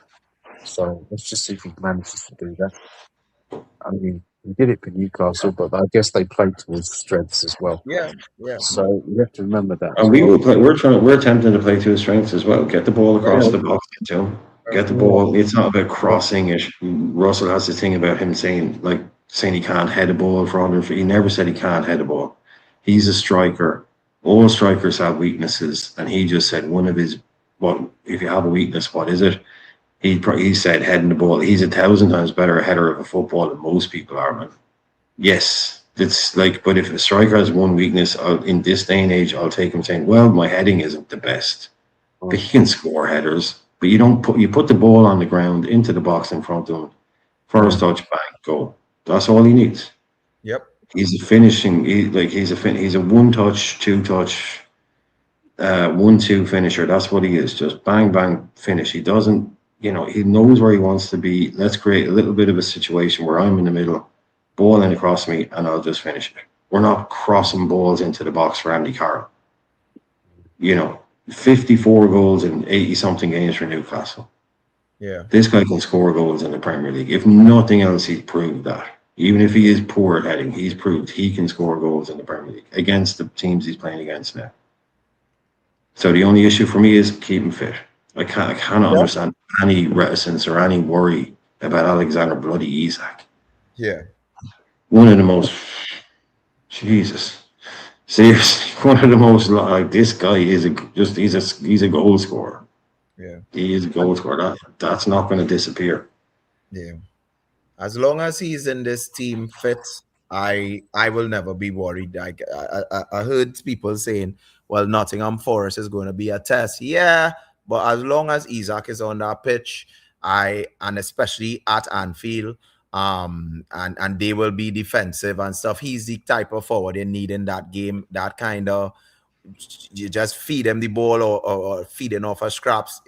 The one in West Ham when he scored his first goal against West Ham, that's the type of striker that he is, and we just didn't see it because, unfortunately, because he broke his leg last season. But once Isaac is on the pitch, and it was good to see him and Frimpong play 90 minutes, and once he stays fit, I have all these teams like our bogey teams, Nottingham Forest, Crystal Palace, all of them once he stays fit, he gives you a different dynamic and that quality that we were searching for in the past. So not worried about him, and I will stand here and say it, and not worry about Wirtz either. It's just we just have to give Areola time. We just have to get players in. We just have to think, and just to think with Zia's point there, with why Zia, you're only good as the people around you, and that's why I made the analogy with Newcastle. Look at Newcastle. If you swap shirts with Isaac Sunday, he would have scored, and that's the difference. Isaac was playing in a team that facilitated him, and in Liverpool, Szoboszlai, Gravenberch, and all of them want to play star boy. Yeah. They want to do the things, and they're not feeding him. Szoboszlai had more touches than Isaac and Wirtz put together.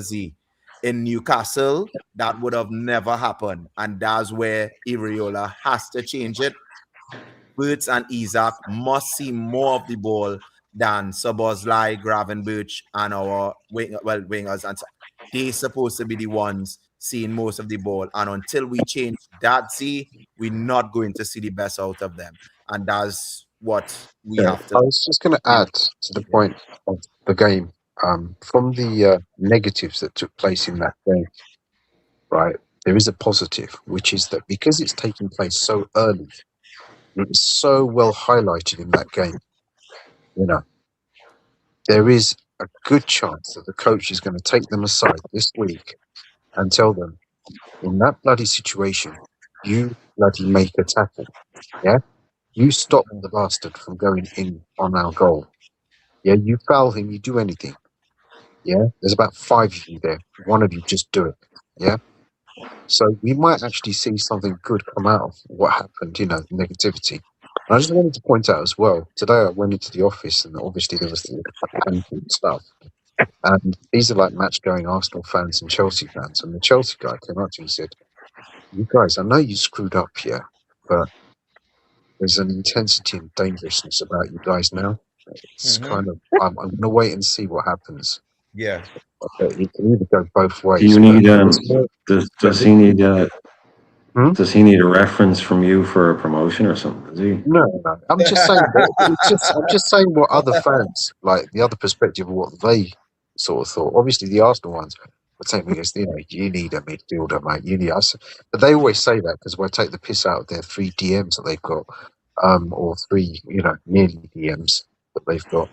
But the Chelsea one, obviously, I've had banter with him because of the Alonso thing and everything. But he was just saying that there was, and to be honest, right? For me, it's clear we dominated that game. Yeah, they had moments. Okay, they had moments. That's all they had. Yeah, but they were dangerous moments. Yeah, and we allowed that to be dangerous. I mean, that first goal, that's gonna happen. You're up against Usain Bolt of the wingers. Yeah, okay, we're bound to lose that. Thing it happened, okay, and it was a bad decision by Gravenberch up top, but we all know his decision making isn't all up there at times. So, what can you do? But I'm hoping that because this happened early on, that he can point it out, because the early lessons are the ones that stay the most memorable. This was the first Premier League game. You ain't gonna have to remind them again about what happened. Yeah, I'm telling you, he's gonna really, really just take them aside and tell them. I think you're going to see a much improved performance when it's not in for us. I'm hoping it's a 3-0, 4-0 for us on Saturday. And then everyone's going to be happy and everyone's going to be joyful and it'll be just a bunch of positivity and, we'll be pouring sunshine up each other's arses and stuff. It'll be great. Owen is here and then Ray's him. Owen's been sitting there for a while patiently. How are you, Owen? Good evening, everyone. Great to be here. Thank you very much. I agree. Apart from the any sunshine up your arse, I don't agree with that. It sounds a little bit uncomfortable. I wouldn't do that. I would be very happy with a 3-0 win. I'm not as optimistic as you, but that's normal. That's just me. I think Glasner's going to give us a stiff test. But on your points about Maybe, with the sunshine and all that, just... But, yes. Okay, maybe not. Hopefully not that stiff. But, Yeah. You threw me off my train of thought there. But Glasner. Glasner's going to give us a test. No, but I was just on Zia's point about the mistakes being easy to fix. Yes, I get that. And can I just say I haven't listened to this conversation, but the conversations from the likes of Carragher and James Pearce saying that Isak should have done a lot better as our most expensive signing. I think all of that's nonsense. And of course, Gary Neville, that mustachioed buffoon, drawing too many conclusions from it was just one game. Things that I would like to see in terms of Florian Wirtz, there's a compilation on Reddit of all of his touches. It's probably on YouTube as well. And if you watch all of his touches, in the first half, he has a couple of shots. One of them is a good shot that's blocked, and the other one is that great save that sort of jumped up off the turf in front of the keeper, and it was actually a really good save with his left hand. They were both in the first half. If you look at all of the touches of Florian Wirtz, first of all, a lot of them were very classy, but also a lot of them were at least 35 yards from goal in various positions, on the left, on the right, sometimes very deep. I mean, he was helping out defensively as well, which is excellent to see. But when we're going forward, I would like to see him closer to the goal where he's more dangerous. And also in the second half, you can see in the last sort of 45 seconds of this 2.5 minute compilation, in the second half, everybody just became static when Wirtz got the ball. He was much, much more effective in the first half when people were running and there was more belief and intensity in the team. And I did notice a drop-off in the second half, which is to do with our levels of fitness, which is something that's going to change. Iraud has already spoken about how he wants the team to be a lot fitter and how we're, really, struggling to end games. So that's going to take time. We're going to have to be very patient. I saw nothing in the game that dissuaded me from my pre-season prediction that, we'd do very well to finish 10th. Depends on who we sign. That could all change with a few good signings. But with this current squad, we've got a lot of progress to make because we were in relegation form. I think Newcastle, had they been a bit more clinical, they could have fashioned a lot more chances. And their sort of 1.4 XG from open play was better than our 0.96 in open play. So we need to be more creative in open play. I'd like to see more runners off of Wirtz. I'd like to see Wirtz closer to the goal. But there were some definite positives from that game as well. And let's not draw too many conclusions from it. This is going to be a long-term kind of fix. And I think, the most important thing for me, and I'll shut up now in a minute, the most important thing for me is that I didn't go on my phone and start playing the game like I did at the end of last season under Slot, because the football was so boring for the last couple of months. I just found myself switching off like lots of people did, but not in this game. Even at the end, I was very angry. I thought we were going to lose, but then, we had that redemption at the end. Excellent from Munoz. But for the whole thing, I was just engaged in the whole football match, and that made a big difference for me personally. But, Owen, I'm surprised you had. Yeah, Ray. It's on that Ray. So I see Ray's been sitting there for some. Sorry. No worries, lads. You all kind of came at the same time, so it's. Oh, sorry. No worries. No, don't apologize. Hey, Brian. Hi, panel. How are you doing? You all well? That's good. Hi, Ray. Good. Yeah. Just one or two little points. In terms of Wirtz and Isak, I think the success of their season will depend on the players around them and their level of performance. So I think for Forest, I hope to God that Szoboszlai and Grave gets their head ups quicker and get the ball to Wirtz as soon as they possibly can, because that's where the magic will happen. When Wirtz has time and space, and as soon as he gets the ball, the less time the opposition have to prepare, to counteract, his movements or his moves, etc. His attack, and as well in terms of Isak. Look, we won't have any doubts about Isak, but I mean the wingers, whoever my choice would be Munoz on the right and Rio on the left for Forest. The wingers will need to be on it and get the ball to Isak as much as they possibly can. Because without successful wingers or high quality wingers, Isak won't have the supply he'll need. So the wingers we hope to bring in should do a fantastic job of that, and as well their pace, creating space for Isak and for Wirtz as well will be very beneficial to both of them. But then just on Camara, I think Brian, yeah, you're right there, Brian. It could be coincidental we're being with Camara, but if we do get him, he would be a fantastic midfield addition. A great squad player, yeah, perfect. Oh We'll man, get I'm him telling in you, there. yeah, Does he have to start every game? Does he start? No, but he is. He's a brilliant box-to-box midfielder. He scores goals. He's involved in everything. Yeah. And if you need him to do this or that, he can. Yeah, exactly. He can stay right back in a pinch. Yeah. And is he a out and out defensive dude? Not so much. No, he's not. No, he's in your squad. Yeah. He's not a defensive. Yeah, he's not a defensive midfielder, but he has defensive instinct, which Grav and Szoboszlai lack. So. But it's kind of like the McAllister thing. He can do a job as a 6. He can do a job. But he's just a really good number 8. Really good battle. Good tackle. He's a brilliant, great passer of the ball as well. Super passing range.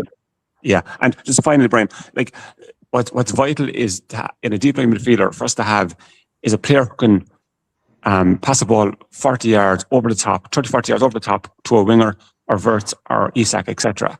Grav and Szabo don't really do that.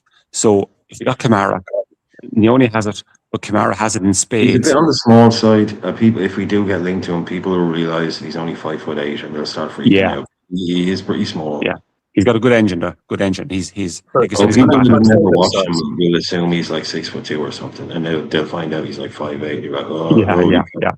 But he'd be like, we need a player with that passing range to find, like, by passing a ball over the air 30-40 yards, you're cutting out several opposition players, and we're on the attack immediately. That saves time, and it's efficient, and it saves time, and it'll result in more fruitful attacks. So hopefully we'll get him. But look, it's a really, really strong midfield. Big time. Yeah, an Endo that plays a shitload of games is much better. Like a real, doesn't have to start every game. Doesn't have to be, won't be, or kind of. Pivot, our Pirlo, our kind of be all and end all midfielder, but no, he would be like a really solid, strong addition, like kind of like a higher level of McAllister, maybe definitely more mobile. Yeah. I think he'd be great. He'd be a great first step in midfield rebuild, a great first block in that rebuild midfield. Well, like you say, there, Chelsea are prepared to be, because look, I mean, they can have their fake 5 p.m. Friday deadline there that they had last week. Enzo Fernandez, it looks like he's definitely going to go to Manchester City. They're prepared to. I mean, Man City will have signed, if this Enzo Fernandez deal goes through to Man City, which it looks like it is going to happen, around 140 million. That'll be Elliot Anderson for 116, him for 140, that's 250, plus 80, plus 90 for Buwadi, that's 340 million just on two midfielders. Still not compared good points though, is it? I mean, what we spent. So we're still up there, aren't we? Yeah. What was we spenders last season? Well, I mean, I wasn't trying to link it to last season. Okay, fair enough. I mean, I was just saying. It's my ego thing, Brian. I just like to think that, if we wanted to spend, we went out there and did it big time. No, at least let's have I was just pointing out that they've spent a lot of money on. It's not about Liverpool, really. I was just. No, just to say it for once in our lives that when we went out and spent big, and we achieved jack shit with it as well. But apparently then, so Chelsea are prepared to go back to Bournemouth for Alex Scott, with them saying 80. I don't know, for some reason got a picture of Bradley Barcola there. 80, closer to 90 million pounds might bring a change in that.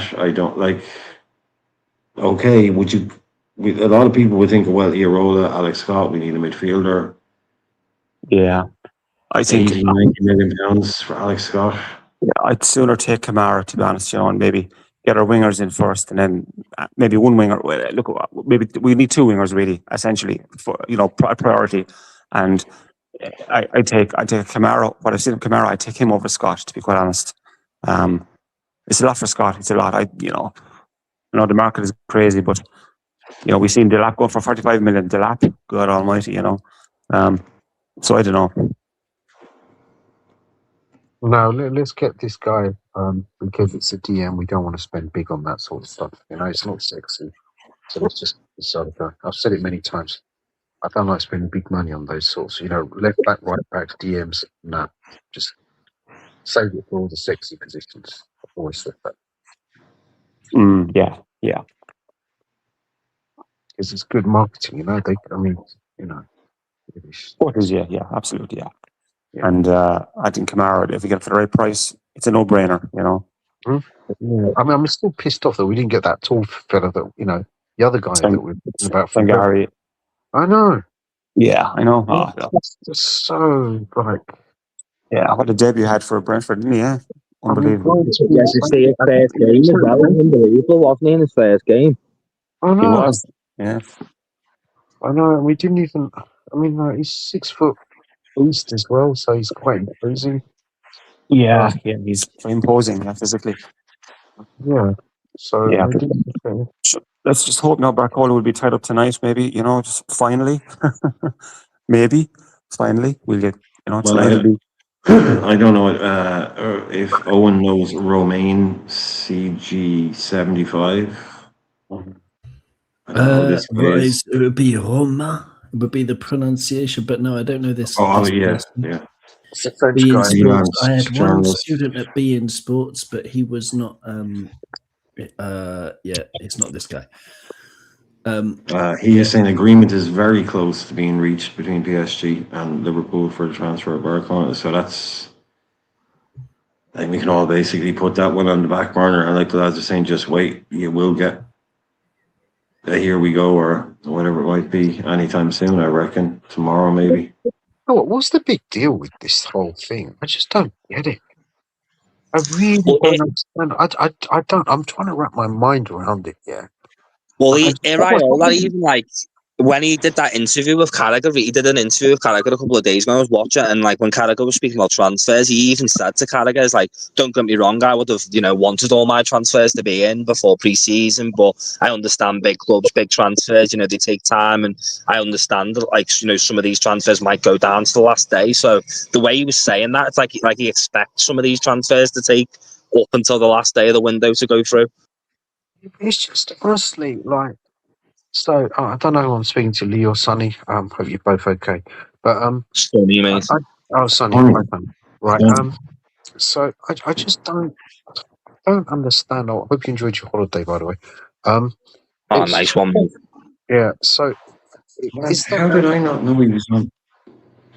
Yeah, it's on. I just don't get why.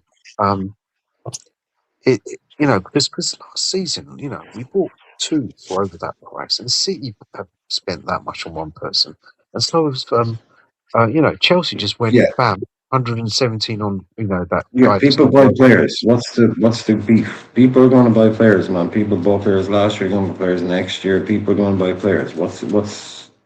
I mean, that's a never-ending cycle in here. Clubs are going to buy players. We bought some last year. I don't get what's the beef. Are you talking to me? Yeah, like you said, you don't understand the hype or whatever. I don't understand why this one is taken the entire transfer window. Take place. It's like this whole thing is actually holding up everything else that we have planned. Because PSG are taking the piss. Huh? PSG are taking the piss. That's why you see it. I know. I mean, they've got their players. They've got flipping 3 or 4 or 5 players in now. Yeah. We're trying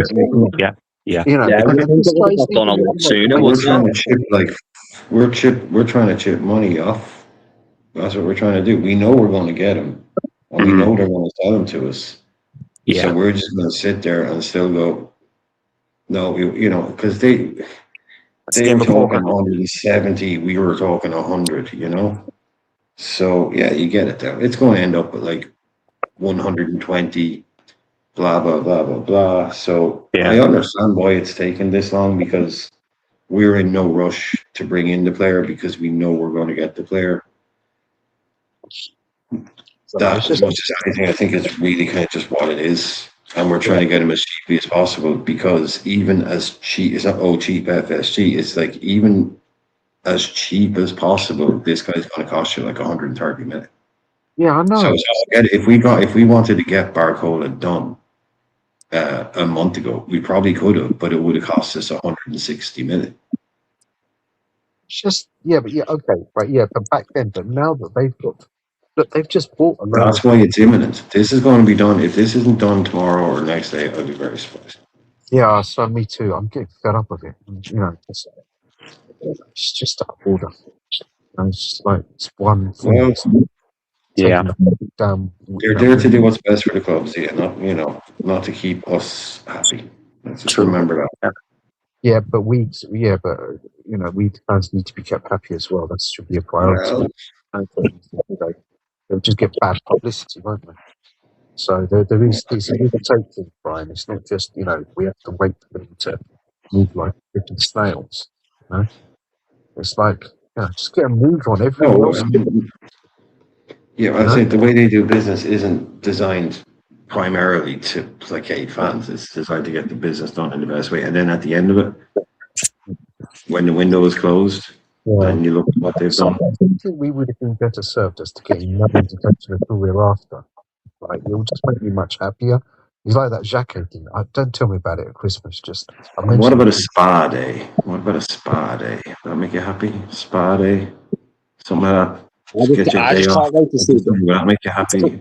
I went to the physio twice last week, so I can't wait to see the back end of Richard Hughes, mate. I just think since he's come in the club, like I don't know, like it feels like that we were the best planners. We used to plan, get our players done before everyone, and since he's come in the club, I feel like we've gone backwards, doesn't it? Exactly. Even Schmucker, he came in and just went, right, I need 4 midfielders. Here you are, Klopp. There you are.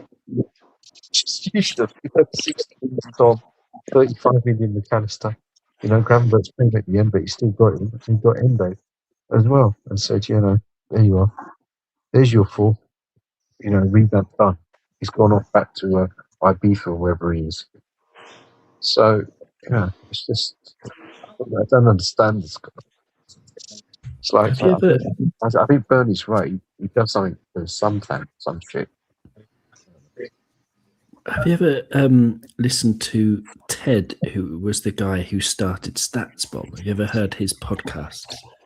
Ted Knutson, I think his name is. He started StatsBomb, which was taken up by many professional clubs. It's like a really good stats database on tons of players. But he's got a podcast called The Transfer Flow. Yeah. And it's a really good one. I recommend checking it out if you like listening to podcasts. And he was saying that when he advises clubs, like he's worked with tons of clubs, Premier League clubs and other clubs around the world. And he tells them, even though he started this excellent stats service, he said, it's not just about the numbers. If you find someone who's like really good at kicking the ball in the goal, then you have to look at the entire team and think about all of the different game situations that can lead to someone kicking the ball in the goal. You know what I mean? And it seems to me that Richard Hughes, it doesn't have a strategy to get balance in the squad. I might be wrong. He might pull out loads of interesting signings in the next few days until the window closes in the next week. But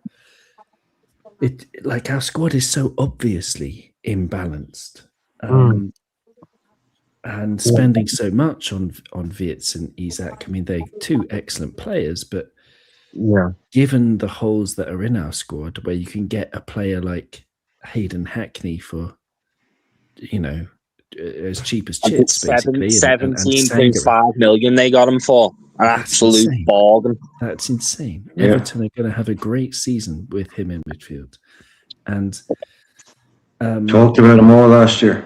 Talked about Yeah. Hackney Yeah, all but last year. haven't we had this discussion though, Owen? Like, I know He we was right promoted there, an obvious. Just throw him in the squad. But- Homegrown, cost you 20 million quid. He's a squad option. You know, you don't have to go out there and buy Zidane, Edgar Davids, Ronaldo, Lamal. He's got these kind of guys replacing but that's what obvious we've guys. become. That's what we've become, though, isn't it? We've discussed this the other day. Like, we only seem to want certain, hot prospects. They're going to cost us millions. Like, these positions. We don't even look at anyone else. It's annoying as well because there's been some bargains coming. You know, like you look at the Senesi deal, we could have got Senesi for free. You look at Antonio Silva went to Bournemouth for like 25 million euros. Like there's been numerous deals that have, like obviously Hackney 17.5 mil. Sangari was cheap as well. He was only in the 40s, wasn't he? Like we could have like rebuilt. We could have done a lot in this window and rebuilt our team for pretty cheap. Exactly, it would have made a lot more sense. We didn't do it, did we? Something wrong with us. Anyway, we're going to beat Nottingham Forest. I've got to go. Thank you, Brian. Thank you, everyone. Have a great evening, see you. And you. Nice hearing- Bye. nice hearing your Bye. voice. Yeah. Bye. Is everyone else equally optimistic about Nottingham Forest, or a bit of trepidation like me? Yeah, Owen, I'd be slight concern. You know, it's Glasner after all, and he knows how to set up against us. But on the plus side, it's an Areola Liverpool he's setting up against, so he'll find it more difficult. And provided we have the spark in our players the weekend, particularly if I'm praying Muno starts, he's the catalyst. He has the X factor, the catalyst to terrorize a defense on the move with the ball. You know, his dribbling and his pace and power. And provided they're on it, yeah, Isak and Wirtz will get the supply that they need. And I can see Munoz, if he starts, I can see him score a goal, to be quite honest. I can see him score. But, you know, they all need to be on it. And, like, Grav and Zabazlai will presume it's going to be them again.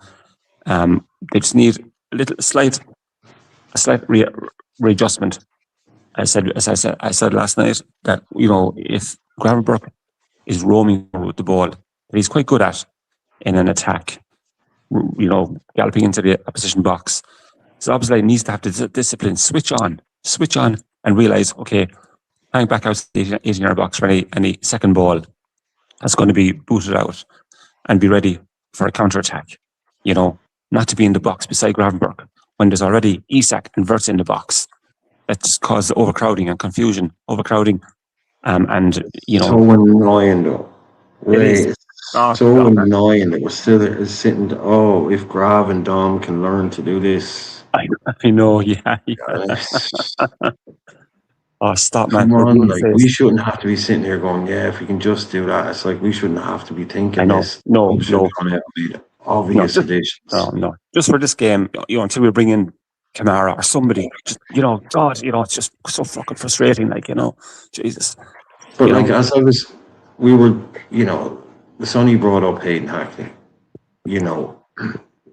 He was someone I talked about a lot last year because they're saying you had all this clutch of like really top young English centre mids coming through. Kobbie Mainoo at Manchester United was very big at the time. Adam Morton, Elliot Anderson, the kid Lewis Miley coming through at Newcastle. You know, a lot. Yeah. And then I was like, another one, I always bring up Hayden Hackney at Middlesbrough. We've mentioned Andres. We've mentioned the Spanish lad as well quite a lot. Andres, yeah, fantastic, yeah. You know, but even just for these English lads, it was like there's such a crop, and it's like, yeah, Hackney. I'd love us to get Elliot Anderson was who we all wanted. You know, a lot of people wanted. You know, or Adam Morton, or plus maybe both. And I was like, but you know what? If we couldn't get one of them, and we're looking for one of them, Hackney might not be a bad option. I was thinking he'll go somewhere in Middlesbrough and get promoted. 17 million. If you had just like I'm saying, these kids don't have to be starters. They don't have, but if you just had Hackney and Camara in this team, just in the squad, just in the rotation, as people would say, it beefs it up. You lose. Of course. You lose Jones and you lose Endo. You bring in a Camara and you bring in a Hackney. Yeah. Neither will that'd be be brains. down the door to start. They might have to start every game, but that just beefs up the back end of that Instant squad. improvement. So Instant. much. Yeah. They're not going to be, they won't start blah blah blah games. No, you'll still have McAllister, you still have Zabozlai, you still have Mione, but you lose a Jones and an Endo finally. Yeah. And you bring in a Hackney and a Camara. If after 2 years Hackney doesn't quite work out, you can still sell him for 30, 40 million. Good. But he does a job for a couple of years, doesn't let you down. Camara, the same, comes in, can do 3-4 years. It doesn't quite work out, he'll move. Yeah. Or if he works out, you got a top midfielder for the next 8 years. That's it. Yeah. It's not going to cost you. That's the thing. It's not going to cost you Elliot Anderson money. Like you could get Camara and Hackney for half of what Elliot Anderson cost. Yeah. You could buy Hackney, Camara, and Sangari for less than Anderson. Yeah. Yeah. Yeah. Well, probably before, if you gone early. Now it would have cost you just a little bit more, but the point stands. Yeah, basically. Yeah. Let's just go and get less Camara. less than what Man City are prepared to pay for Enzo. Could you got Sangari, Camara, and Hackney? Sell McAllister, sell Endo, sell Jones, probably get, let's just be ambitious and say that gets you 80 million. I mean, that pays for almost all of it instantly. Does, yeah. And you're not replacing Salah, you're replacing Endo, Jones, and McAllister. You're not replacing main people. You're just replacing squad players, rotation players. He scored on his debut, didn't he? Salah, his first game for him, he scored 2. Yeah, Fabinho there now. Good on them. It would have been mad if they'd managed to pull off the triple. If they'd managed to get Salah, Nunes, and Fabinho there. Yeah. They're already looked at. They're already going to be on TV more than they would have last year. True. In European comps, they'll be shown on ITV4 or whatever it is. If they have the choice, trials on Salah and Fabinho. Sure, all the Liverpool fans will watch that. Nothing to do on a Thursday night. They'll watch that. Yeah. Can they coax Divock back from retirement? Well, there you go. I know, an early retirement-ish. Maybe 32, something like that. Yeah, get the wave back for Gavin, and I get a Riggy, Hendo, got Wijnaldum. Yes. That'd be fun. Has Origi gone to? Origi gone? Has he not gone? Has he gone down the whole kind of cheese farm route? Something like that. Maybe. Yeah, something like that. It's an early retirement for him, but yeah, great legacy. But yeah, again, look, we still have this stuff about Minteh. Yeah, that's going to go to the wire, but it was also interesting to hear Romano go very strongly on the point that we will only sell Cody Gakpo if we bring in 2 wingers. Yes, yeah. So it's not Barcola comes in, Gakpo goes out. Even though Gakpo doesn't play on the right, I get the point he's making. We will only sell Gakpo if we get 1 for the left and 1 for the right. Yeah. Which would make me kind of assume that left guy can maybe, but it's not going to be as simple as, we've signed Barcola now, Gakpo goes off the top. No. I mean, yeah. So. Minteh, if we get Minteh, go for Minteh, he's not available till October, November, so we'll have to keep Gakpo until maybe January, possibly. That move, I think that move is gone then. I think that move is gone. I think Gakpo gets that move now. I don't think he gets it in January. True. Yeah, Brian. Yeah. That could be up in smoke. Yeah, true. Yeah. Because according to Romano, Gakpo has agreed a contract with Spurs since July, and Man City are now trying to get involved in the conversation Yeah, to offer yeah. a contract. Strange that. I think with that, maybe it's a bit of a merry-go-round. The fact that, Tottenham have been linked with Marmoush. If Marmoush goes to Tottenham instead of Gakpo, Oh, he's maybe gone, I then think. City I think goes he's to gone. Gakpo, yeah. Mm. He's gone I to mean, yeah. Tottenham. I mean, if we okay, get Minteh, I see it as a short-term pain for long-term gain. So I'd go for it, absolutely, yeah. Barcola and Minteh, and just play Nunes on the right, until Minteh's back, It's saying he's only out till mid-October as well. It's not as worse as like what people are saying it is. Mm. That's good insight. Yeah, even if it's 3 months, I wouldn't care. He's that, for me personally. I believe he's that good. He'll repay those missing games with way, the way he'll play for us. He'll have time. He will, yeah. But we certainly need that caliber of a winger, and Barcola, obviously, to feed Isak and Wirtz, because we need to speed up our play tempo in terms of the passing, to get the ball to the wingers. We have the quality So, to release. how do we use pace to break in behind teams that sit in mid block, low block? How do we push Wirtz further forward, get the ball to him in tight spaces, and have the wingers and or the fullbacks running beyond? We got behind a couple of times. It was so simple. Against Newcastle with Gakpo and Kirkes overlapping. It was really simple. Kirk has been poor. Kirkes did nothing with the crosses, having got in behind, but it was very simple football to get in behind them. It was just moving the ball quickly. But I mean, I'm talking about the Burnley at Anfield kind of scenario. I mean, this was not like sit-in five. They weren't sitting in, Well, I don't know what times they were. No, I don't mean, sorry, I mean, they weren't doing like Burnley, just 10 men behind the ball for 90 minutes and kick it up. So when we come up against someone, do we have like different tools? I know we have. You don't want to become a counter-attacking team. You like pacing behind and all that stuff is great, and but you have to have space to use it. You have to have opportunities to use it. Clever teams, good, well-coached teams, which there's a lot of in the Premier League, will look at Liverpool and go, well, that's their main threat. So nullified to a degree, it won't be, which is why I think, as per usual, over the last few years, which is why we'll probably look better in Europe. Because in Europe, things tend to be a bit more open. It's crazy. Like back in the day, the Champions League used to be, harder than Premier League. Now the Premier League is a lot harder than Champions League until you get to the ends of it. I mean, if you had wingers, I think we need those other tools. We definitely need those other tools. I mean, but it's about also coaching. That's about coaching as well. People think it's about like individual people unlocking, but it's also about coaching as well. This is how you break down a low block. This is what you're going to come up against. We're going to do this, and this, and coach them through it. And we have technical players like Florian Wirtz can play that little Cherky pass. The Cherky is getting all this praise for, but that's all Cherky is really going to do in a game. Yeah, but he can do that, and that's like the dagger through the heart. That's an elite kind of skill.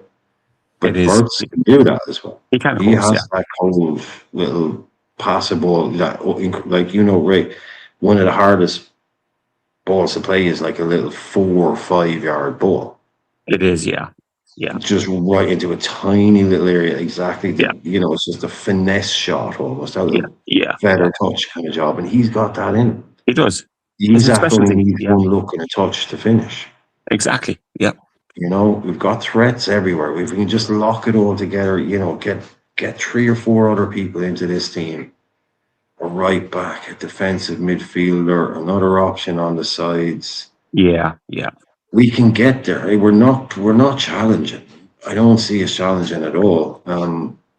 Maybe not. Not with 4 comps. It's way too thin. Way too thin. Like you had this hilarious Indy Kalia tweet saying Iraola has been given the green light from FSG to basically play the kids in the cups because they know the squad is too light. This kind of nonsense. Yeah, But yeah. it's true. This is not a squad to play. This whole the quad, forget that nonsense. Forget. No, no, no. I know, just concentrate on getting a good league position. Champions Yeah. League always has to be the goal. That's And it. Absolutely, yeah. after that, maybe in January we might see one or two come in, but Yeah, we could do a lot in January, provided we get one or the two wingers in, this window, and January, it'll be Champions easier League in has to January. be option. It Champions does, League yeah. has to be priority, Yeah. though. It has to be really. Like, I'm not going to worry. I know these days, like you say it, like, geez, I've had arguments with people. Like, back in the day, we used to say, like, sure, you can just bin the cups this year. And we'd be like, oh, yeah, just bin the cups. Because you've only got the kids. You say it online now, some people, what are you talking about? We want to win everything. It's like, okay, well, calm down. It's Yeah, obvious. You look at the team, you're not going to play don't throw the kids in. No one's saying lose on purpose. Okay, but just throwing the yeah, kids, you leave exactly. the first team at home. You leave most Exactly. of the first team at home, and if you get knocked out, you get knocked out. Because guess what? No one's going to give a shit at the end of the season. Of course, yeah. No one's going to 100%. care. I think the domestic cups are, unless you win them, they're a waste of time. I'd rather go out in the second round of the League Cup than get to the final. Yeah, and the lose League it, Cup. because it just takes the energy. Yeah. Yeah. The FA Cup's got the historical prestige, but same thing. It just saps the energy from your main players. It was okay back in the day. It's okay back in the day. Back in the day, it was amazing. The FA Cup. Yeah, but it's changed. Fergie cheapened it back in the day, and they killed it. Yeah, they put the first boot into it. Like, yeah, but no, I mean on like the whole coaching idea for breaking down low blocks. I'm very happy we've got Iraola, because I think.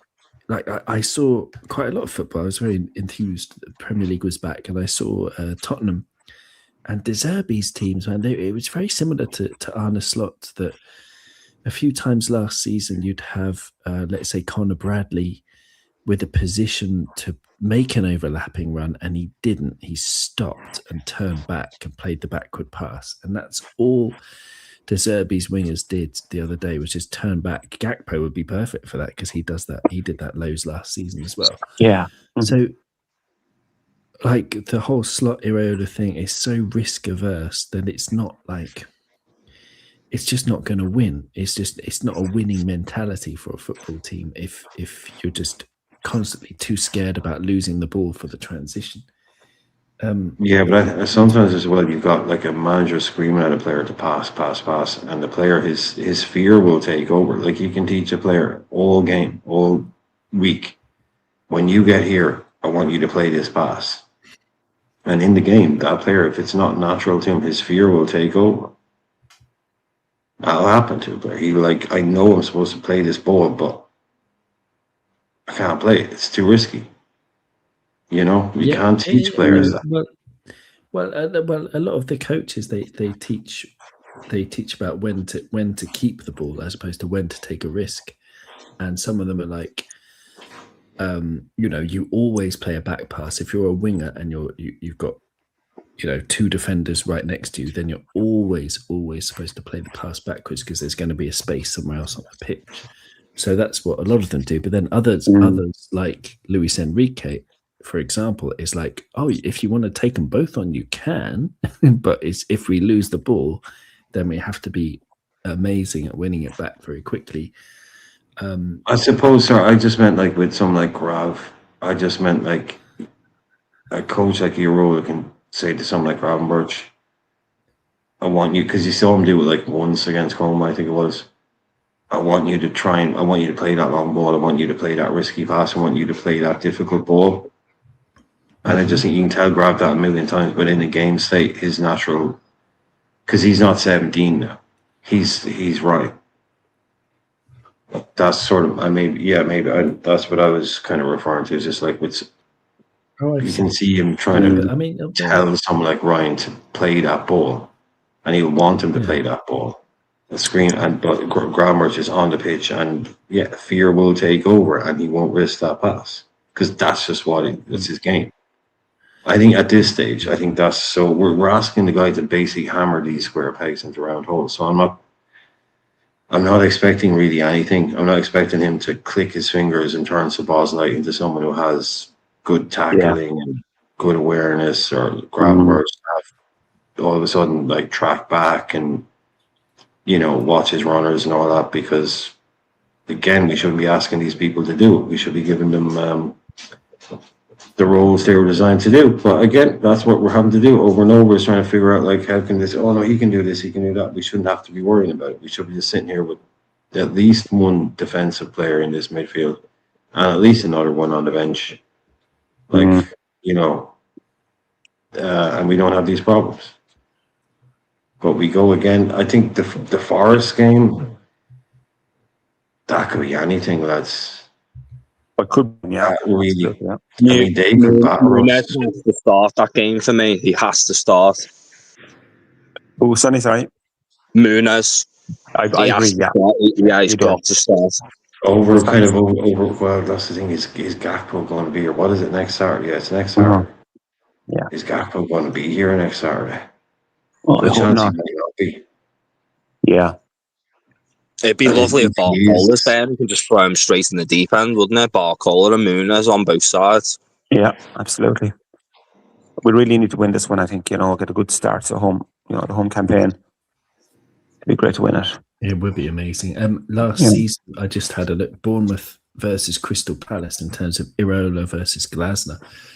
Bournemouth scored 3 goals away and 3 goals at home. And so they had a 3-3 draw with Palace away, in which I remember that scored a last-minute penalty, 90+7 penalty to get the draw for Palace. And in the return match at Bournemouth, it was Palace were great fun last year. Yeah, they were great. So were Bournemouth. I watched a lot of Bournemouth. Yeah. And so they beat them 3-0 in Bournemouth, which is a great result. So pretty good. 6 goals in 2 games. Iraola knows how to score against Glasner teams. How many did Krupi score? How many did Krupi score? He scored 2 in the first game, and I'm not sure for the second. Anyway, I've got to go. Thank you very much, Sonny, and see you on. Take care. Everyone in the chat. Yeah, take care. Rodney is in the chat as well. Just popped in, and Eric and Lee Green as well. Tafsir, goal ratio. We scored 2 from the right wing. Heil Hitler. Lee, what we doing? That's everyone. Lee's just okay. It's mainly just Lee and Rodney. We have 10 games to show me something.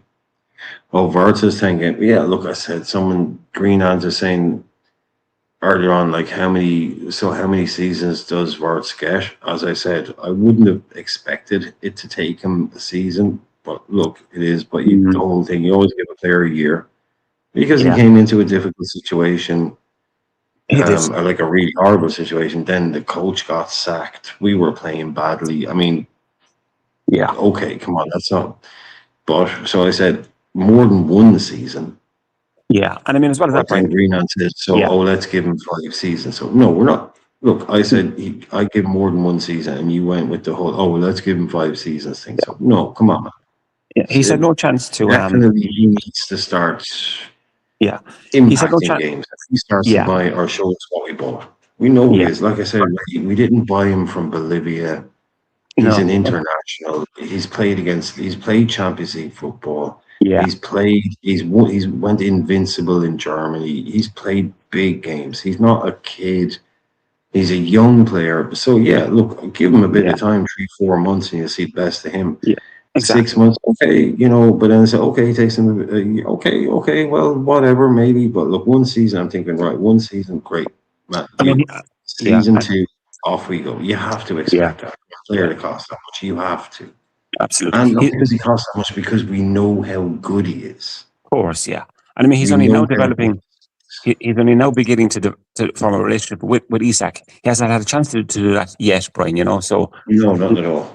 Nothing at all. Nothing. This is the season to begin the relationship or to develop a partnership. The plan. That was like, I mean, Wirtz and Isak is clearly the plan. It is, yeah. I think if they get bought, like, in the future looks bright, to be fair, and the attack wise anyway. Like, if Barcola and Minteh come in, you know what I mean? Isak through the middle, like, that immediately improves our attack. Obviously, AKTK comes back into that. We got Wirtz as well. Like, the attack looked really good. It's just we need to balance the team out now and sort the defensive side and the CDM side of things. That's it, Sonny. Yeah, absolutely. Yeah. Well, Camara would be a great start, wouldn't it? It would. It's definitely a step in the right direction. And I didn't even mean like Hayden Hackney, the player, right? Even though, guess what? Oh, who's this Hayden Hackney guy all of a sudden? You know, a few people, but hey, it's Everton. He looks good for them. Great. But it just, I mean, but he was homegrown as well. But just someone like that, I mean, and by that, I mean, a talent, but someone who just cost 22 million. Yeah. Can just come in, not a big pressure signing. Camara won't be a big pressure signing, 50 million. It doesn't always have to be these things. And then you get that rock solid, young energy, tackling, covering the ground. And you can see what works. Like I said, someone like Hackney comes to Liverpool for 2 years for 22 million. Even if he doesn't do that well, you're going to sell him to someone else in 2 years for 40. You know, so you'll sell him to West Ham for 50 million. You know, but it's always about, not always about the player. Are you saying Hackney's better than McAllister? Doesn't matter. Doesn't fucking matter. McAllister's been here for 4 years. It just, to me, it seems when outside energized. When it comes to the attacking aspect, they'll deem it worthy spending like big amounts of money on getting players. But whenever remember that stat that was getting banded around before we obviously got Jack and Looney through the door, like how much Liverpool had invested into defence, and we just, it's weird. Like it's just very unbalanced. Like, well, yeah, we spend a lot of money on the up front, but never when it comes to the defensive aspect.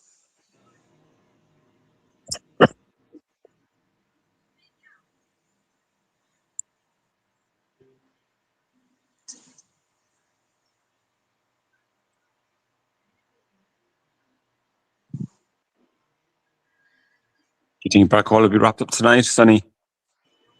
It's saying that, isn't it? Pretty much like Romano, Ornstein, ITKs are pretty much all saying, like, don't know, because there was that deadline that was getting sent round, wasn't it? Like, basically saying that Liverpool and PSG have scheduled the fight, like a talk, basically on the 25th today, and it feels like whatever happened today, like something's happened, and the ball seems to be moving a little bit more now when it comes, because all we're hearing now is like, we've had the verbal agreement when it comes to wages with him for a long time now. We're just been waiting to hash out the deal, and looks like we've met in the middle. Yeah, when you hear, you know, Liverpool club officials are, flying into Paris. I think it's 140 million euros to say, and it's like 120, right? And then it's like 20 with add-ons or whatever it is. Yeah. They're probably discussing the structure of the deal now and signing off on it, But yeah, it's probably a big move tonight. Whatever's going on, it's big. Hopefully in the morning will be an announcement. And but like I said, Barcola, Minteh, Ekatike, Wirtz and Isak. That's a fantastic attacking lineup. I don't think we're far behind the Minteh deal as well, because like our last bid for him that got rejected, it was 60 million. Supposedly now we're hearing like Brighton value like 70 to 75, and that's not far away, is it? We've already bid 60, so maybe the same happens next week with him as well. Maybe we meet in the middle, about 68 million or something like that for him. Yeah, I'm hoping, Sonny, that'll be the case. All right, it's paid a bit extra. I know it's a lot for him. He's out injured isn't ideal. But I mean, what are the alternatives? I mean, there's only one other is Osorio. Midtjylland in Norway. He's a Chilean winger. He's 22. Yeah, he's a good player then. Yeah, very good. Same age as Minteh. He's skillful. He's got great pace. Don't know a whole lot about him, only what I saw a little bit of him there online. He has a bit of Rafinha, and you watch him play. Like Rafinha, that was at Leeds, he's at Barca, so now he's a bit like that. A bit like that. Yeah. So I mean, look, as long as we get a right winger, I don't mind. Minteh is my first choice, but I mean, look, if we get Osorio, whoever it is, we need to bring in that winger, and we need to have 4 wingers in total. We'll have Barcola and Rios his backup, and we'll say Minteh, for example, and we'll have Munoz as his backup. And Nunes looks like we can cut the mustard though, so that like even if we do get Minteh, and that's going to be a lovely battle, isn't it, down the right hand side, like Nunes and Minteh, and then obviously you got Rio and Barcola down the left. Oh, definitely, Sonny. Absolutely. Yeah, Munoz is a fantastic player. I mean, he's got the spark. You know, you saw when he came on against Newcastle. Immediately we had an impetus and a sudden injection of attacking flair and just intensity. It just rose. You know, so that's what we need. You know, somebody to What come I on. like about him is he's good on both feet. You can see that with him, and he's one of them. Like doesn't have to like stare at the ball when he's dribbling. He can just like look forward and dribble at pace, at speed as well. Seems like he looks like a frightening player to defend. You know what I mean? He looks like a defender's nightmare to play against. He can turn on a sixpence. He's fast. He can dribble with the ball fast, which not many players can do that. Like a Frimpong, he's like more he'll hit the ball into space and run onto it, like type of speed. Where Munoz, he's got the ball at his feet. It's like it's glued to his foot, and he's just like running at you at pace, dribbling as well. And that's the sort of player we needed. And like it looks like a bit of a bargain as well because he's a Spanish international. He's won the World Cup now. I know he didn't feature, but he's got a World Cup medal now, and like I think he's going to go on to another level going to Liverpool. Who's that? Munoz, he looks like a very, very good bit of business, doesn't he? For 35 million. He does, Sonny. Absolutely, yeah. This is what I'm saying. Like a couple of these guys in the midfield, like we don't have like you sell Jones, you sell Endo, so you're not like you're only replacing fringe players. Right. Yeah. And a Camara and a Hackney again. We'll use him as a. That's all you're replacing. You know, 35 million. Those kind of Munoz signings just in the midfield, and then you can only go. Then you can go out and spend big on one. You know what? Yeah. What's like? Are they just trying to keep us happy with? You know, look, Barcola, you know? Yeah, like the shiny thing at the end, like, like the shiny thing, you know, and it's like, we're still here saying, but I suppose stuff you were complaining about last season. Yeah, but our wingers are, you know, are the more are priority positions for us at the moment, high priority, and then midfield is. He's built for it. You know, he's built for it, Derek. He's built for. I think he's built. He'll do great in Premier League, without a doubt. Without a doubt. Yeah. He looks like he's a bit of like a Jota, Craig Bellamy style winger where you can play him as a striker. I think there's definitely games we can play him down the middle. Well, I'd say so, Sonny. Yeah, I think so. Yeah, and he's very good when he's in full flow with the ball at his feet. He's got great close control. That's very important as well. Yeah, I mean, Rio could grow into it. I mean, if Rio had to play the next 10 games as a right winger for us, who knows? In 4, 5, 6 games, he could be he could be looking great. Who knows? But the other day, anyway, he certainly looked lost out there. He did, yeah. It had no real impact kind of on the game. I don't really remember. We need to put him back on his left wing. You can't shoehorn a player out of his position at such a young age. Yeah, well, when you have Munoz who can be so effective on the right. No, but I'm talking about what you were saying, Roddy. If I said for some reason we had to play Rio for 10 games, you were talking about exactly. If for some reason he had to play, I'm pretty sure he'd look better than he does now. But it's a waste of time. Like, I don't really see the point of putting him out there, but you don't have to. So yeah, give Munoz a shot there. Like I said, Rio, I don't know where he's going to end up playing, but I think he needs to develop at least the next 2-3 years just in his most natural position. True. What I'm saying is, like, if he had to play 5 or 6 games out there, I'm sure he'd get better than he was against Newcastle, but it's quite clear he's not comfortable there. Yeah. You know, especially with Frimpong behind him and all that. You know, but just put him on the look. He should. I know people think he's going to break in, but he should still be a Barcola understudy. That's him, Barcola on the left. Definitely, yeah.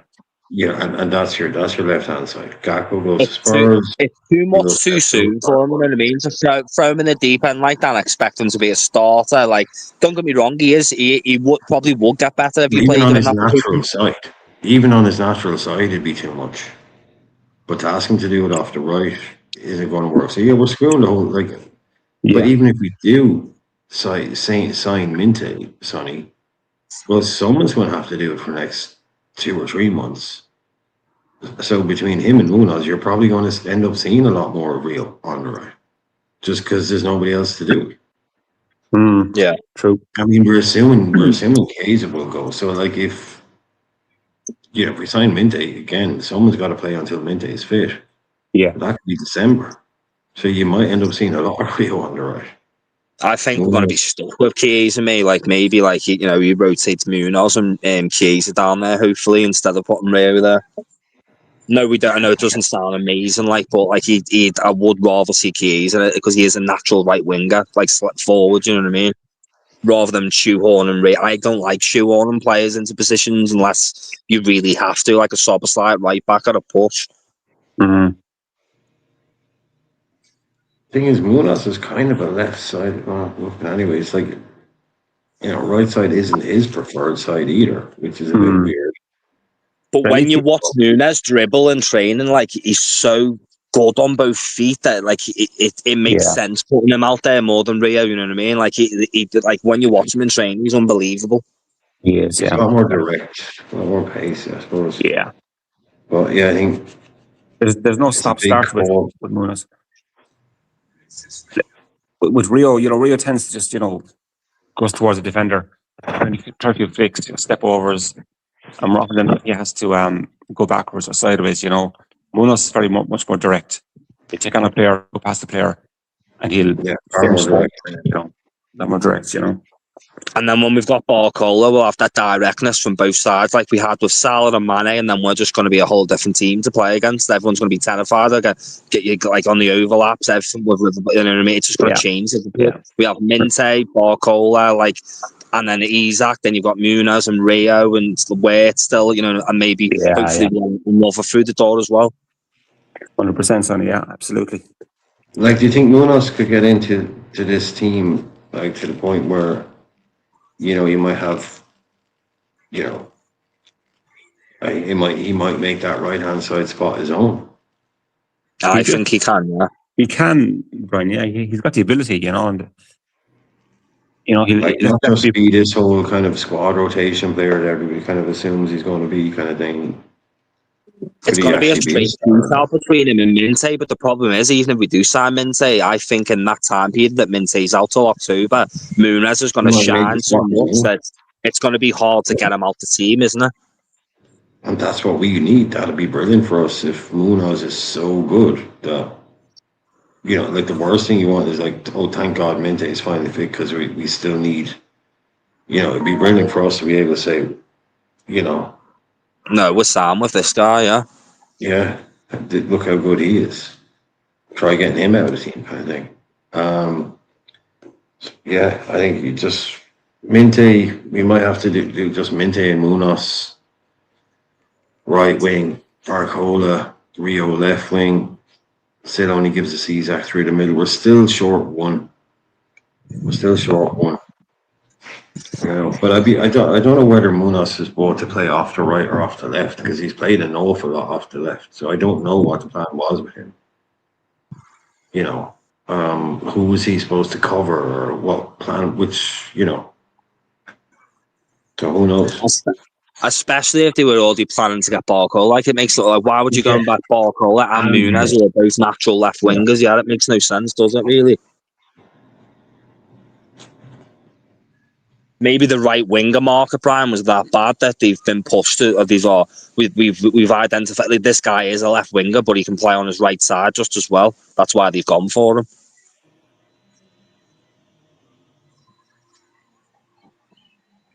Because I think the right winger market, like what if, say, for instance, we didn't get Minteh, or like, when you're looking beyond that, it's like everyone's unproven pretty much. Like, even Minteh's kind of unproven, but at least he ticks the Premier League proven box. He's been in 2 Premier League teams. He's looked good for both of them. And I think he transitioned well into a Liverpool team, where then all the other people below that, like the Mbaye's, like even this Osorio, even though I like the look of him, like all these are punts, really, aren't they? Young kids that haven't really done much.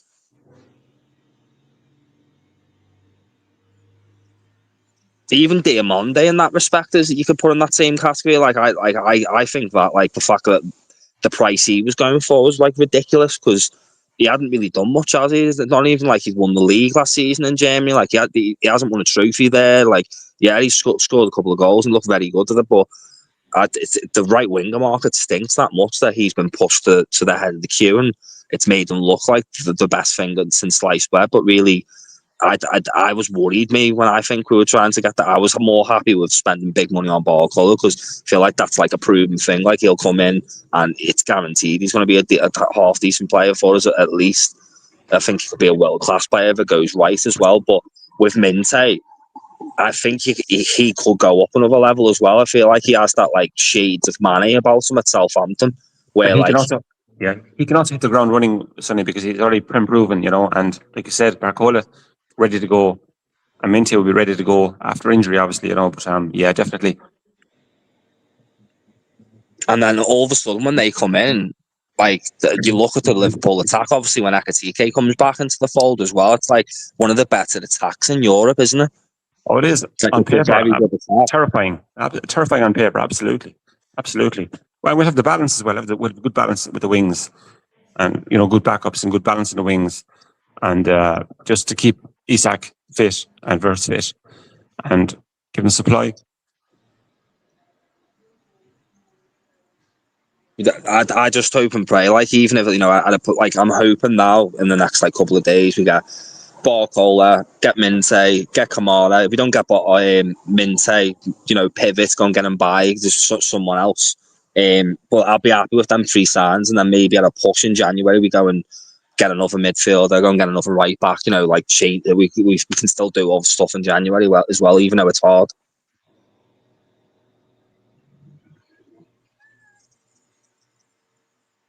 But I think Camara could be a game changer though for like 40, 50, 60 million range, like whatever we pay for him. Like I think at the moment we get him in the team, I think similar to when McAllister was in the pivot with Grav, I think he got everyone else around him will go up another level. I think where to go up a level because he doesn't have to run back and get involved in midfield as much. He can just do attack and stuff.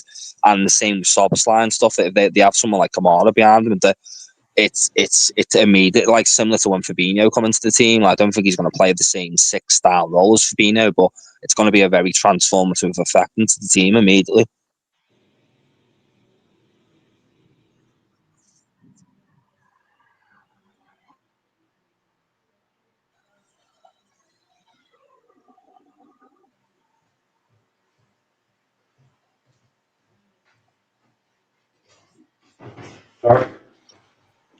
But it depends. Like it's going to be a lot of money, isn't it? It's going to be like 140 million euros for obviously Barcola, like 120 English pounds or 130, whatever it is. Minteh, so it's going to be 200 million pounds spent on wingers. If we get Camara as well, that's going to be another 40. So it's like hopefully, fingers crossed, we can actually do what we're seeing all the journalists are saying we're trying to do. Yeah, I mean, obviously we got money back in there's as well. this stuff about Monaco. The set is just gone. Maybe Gakpo goes out the door as well. We all get money back in through the door as well. Yeah, there's this stuff about Monaco having some kind of issues, which is why they're waiting to lowball Monaco at the last minute. I don't know what that's all about. So if anybody knows what that's all about. Kind of sweat them out, leave them to the last week, so they're desperate. They have to take anything. We better be careful too, I suppose, lads. And that's it. Way too long to low ball, and we make a cut out. Yeah, I don't know what this whole Monaco issue is, but I wonder. Liverpool like an opportunity and all that, blah blah blah. Yeah, the bloody wire hold thing. Hull are already playing League Cup games. Jesus. Yeah, people are playing League Cup games tonight. God. Hull are playing now, yeah. Played Stoke, yeah.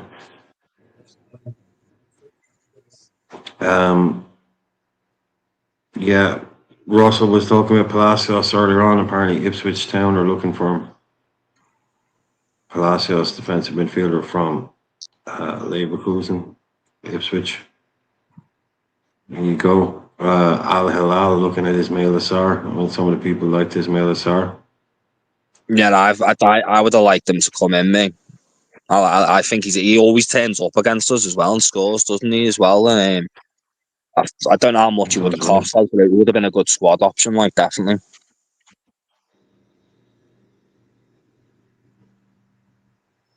Yeah, and this is another kid I don't think we were ever going to get him. It's someone we've been linked with.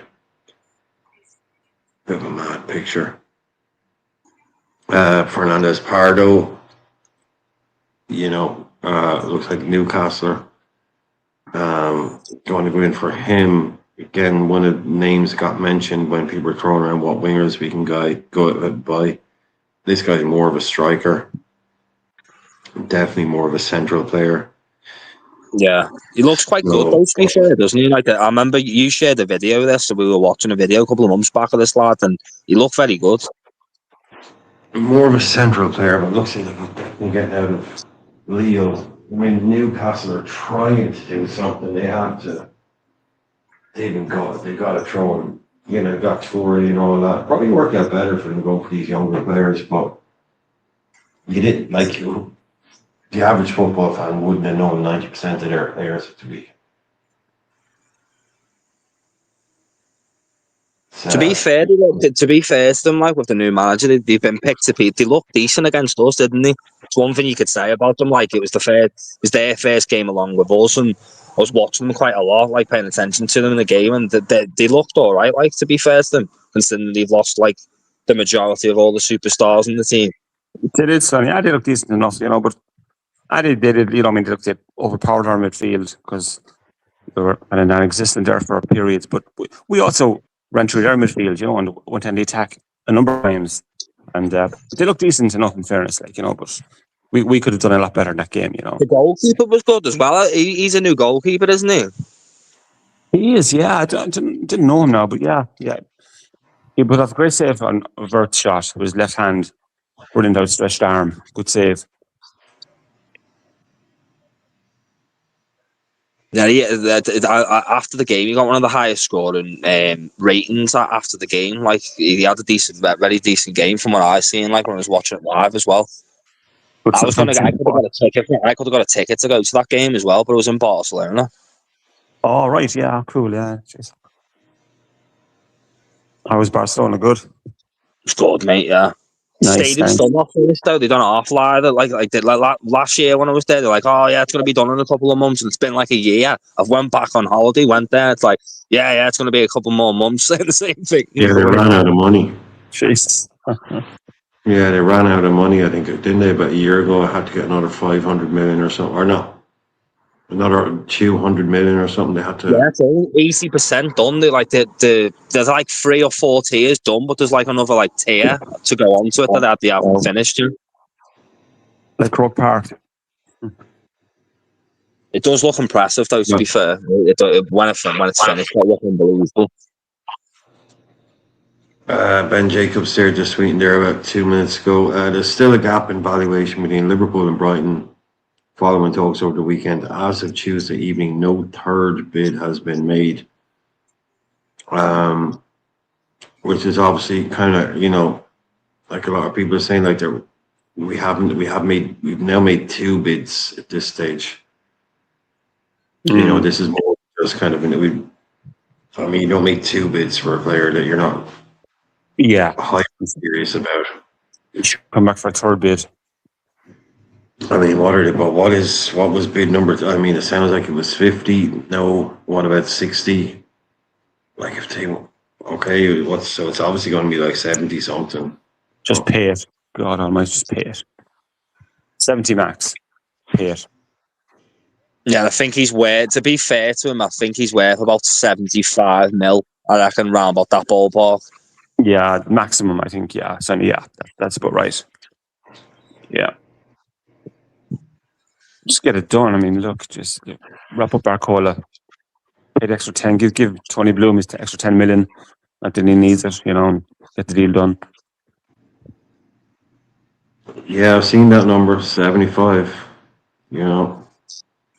That's what they want, isn't it? That's what they value him at. Like I've seen it, that number banded down a couple of times, and if we've bid 60, like I was saying to Ray before, like we're not that far apart, really, are you know, 15 million apart. Like sure, we can meet in the middle and do some sort of structure with add-ons for it.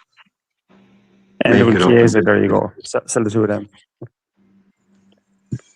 Yeah, do you want Elliot? We'll throw you Elliot and Chiesa in the deal. Throw him in, yeah. I definitely think they're saying no to that, but yeah, it is. It's too like the 50 million was spot on for me. That was spot on. That 50 million number out for a couple of months, 22, but Yeah, well, yeah, especially when you're You adding knew to we his were injury. gonna Yeah, you think it'd knock the price down a little, wouldn't it? yeah. You knew you were never going to get it. You know, it's just the way it's two English clubs. You knew you were getting it, but like that 50 minute, that was like, yeah, that's about right. You know, guy can't play till who knows December if he has a setback towards the end of an injury. You know, comes back a bit leggy. Always happens. Been out for a couple of months, gets a kick.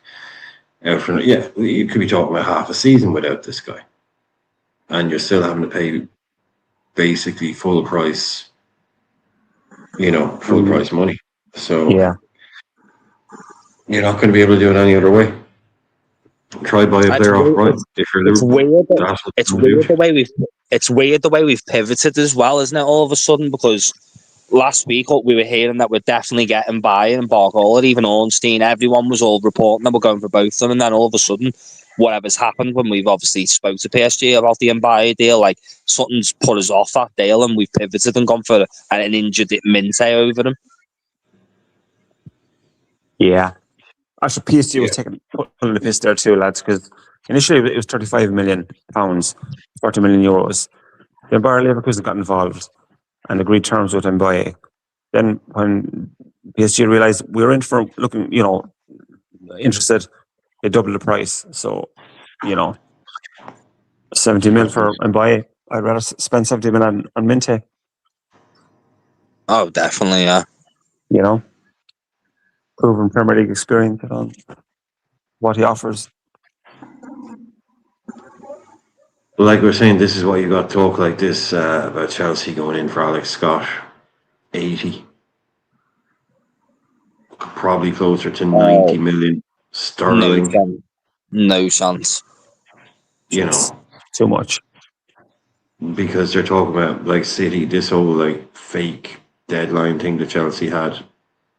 He apparently he's still going to go to City for like 140 million quid. You know,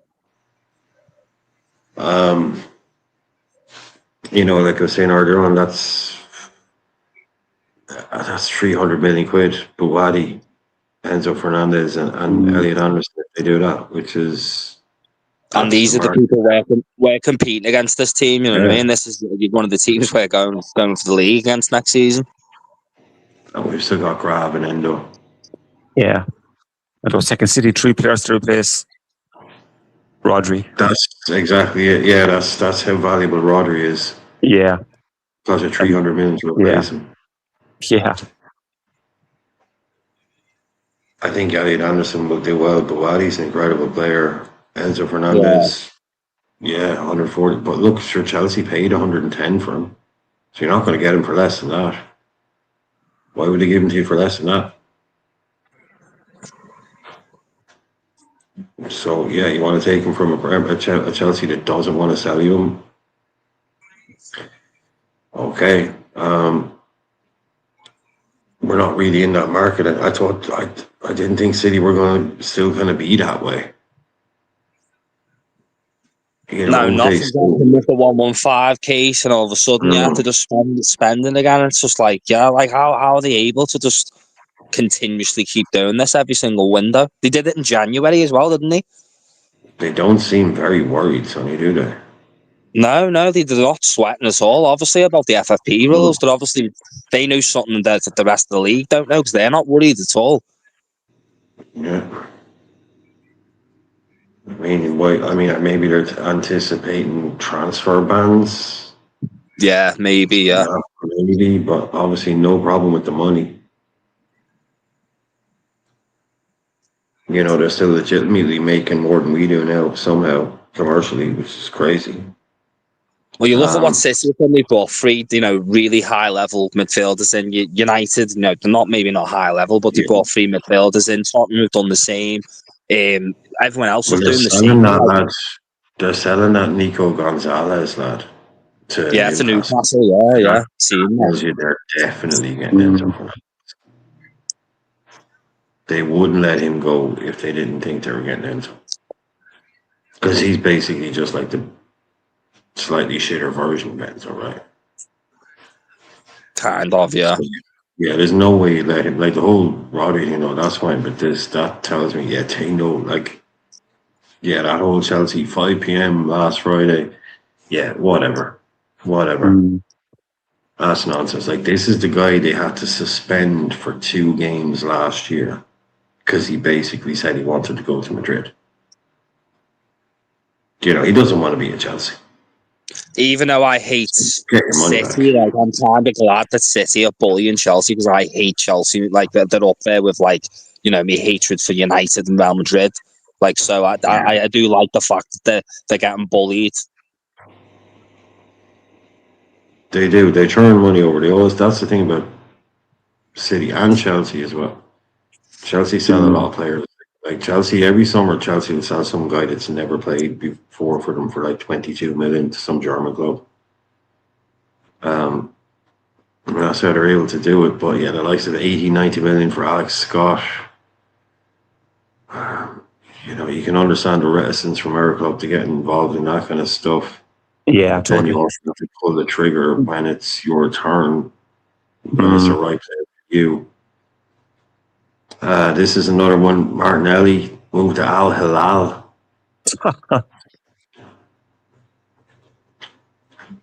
With 65 million euros to Al Hilal. Not a done deal, but up to the man to decide. What do you reckon they're going to give him? They're saying Watkins could be on 400 grand a week if he goes. Probably, yeah. Martinelli's only 26? I'm going to guess. I'd say so, Brian, yeah. That's rough to end up there at his age. He might turn it down yet. You never know. I know Villa were in from... It looks like Villa are very close to... Not close to, but are big on bringing in Nicholas Jackson to Villa. And Leao, I think. Replacement. Leao's done. That's not happening. No, they couldn't. Basically, they saw the wage demand and went, no chance. So that collapsed. Fair enough. Has he moved yet, Rafael Leao? Has he gone anywhere now? He's going to end up in Turkey. But Villa said we'll have a look at him, saw the wage demand and went, no, that's not going to happen. So, you can understand why we aren't either. But it tells you everything. Someone like him, a lot of people thought he was the bee's knees. I never thought really. He looks good sometimes, but like I say, there's a reason he's leaving AC Milan and none of the big clubs are in for him. Yeah. He's got blistering, a bust. Yeah. He's got blistering pace, but doesn't necessarily defend from the front too well, or work too hard. Zero work rate. A bit of a Balotelli sometimes when it comes to the work rate, and that ain't going to work for us. No. That's not going to go down well. But, no. What are we doing? Is there anything else you guys had on your mind, Sonny? Is anything? I mean, I haven't seen anything else about Camara. It just kind of, hopefully, it's not one of those one-day wonder jobs. Just here to kind of capitalize on the fact that everyone was saying yesterday we need a midfielder kind of thing. I know, when all the media jumped on it, it appears kind of coincidental, but I don't know. Hopefully, it's a genuine link, I genuinely think with the Camara thing, after that game, that maybe the hierarchy in Raiola have seen how bad we are in midfield, and they've actually thought, Jesus, our midfield is not as good as before, so guys, we need to go and get some. hopefully, like, that's the case. Yeah. Because we look good in the game when you look at the game, you know, and we were dominating them at times, we were pressing them, like, we were attacking them, we were going for the throw, so, like, and that's not what we were getting last season under Slot, so it was, like, a good game, exciting game to watch, you know what I mean, compared to what we were watching last season. Like, I enjoyed watching the game, but it's blaringly obvious, like, we can't back it. There's going to be a lot of games this if we don't, like, obviously get the right players in, there's going to be a lot of games this season where we're probably winning the game 2-3-0 and we'll probably still draw 3-3. That's it. I mean, with more possession, but I think the key is the type of possession we had wasn't very threatening, you know. So we just need to get that ball to Wirtz much earlier, Sonny, you know, quicker balls to Wirtz into feet. Because the sooner we get the ball to Wirtz, the more space he'll have at that time, and the more he can affect the game, you know, and link up with Isak.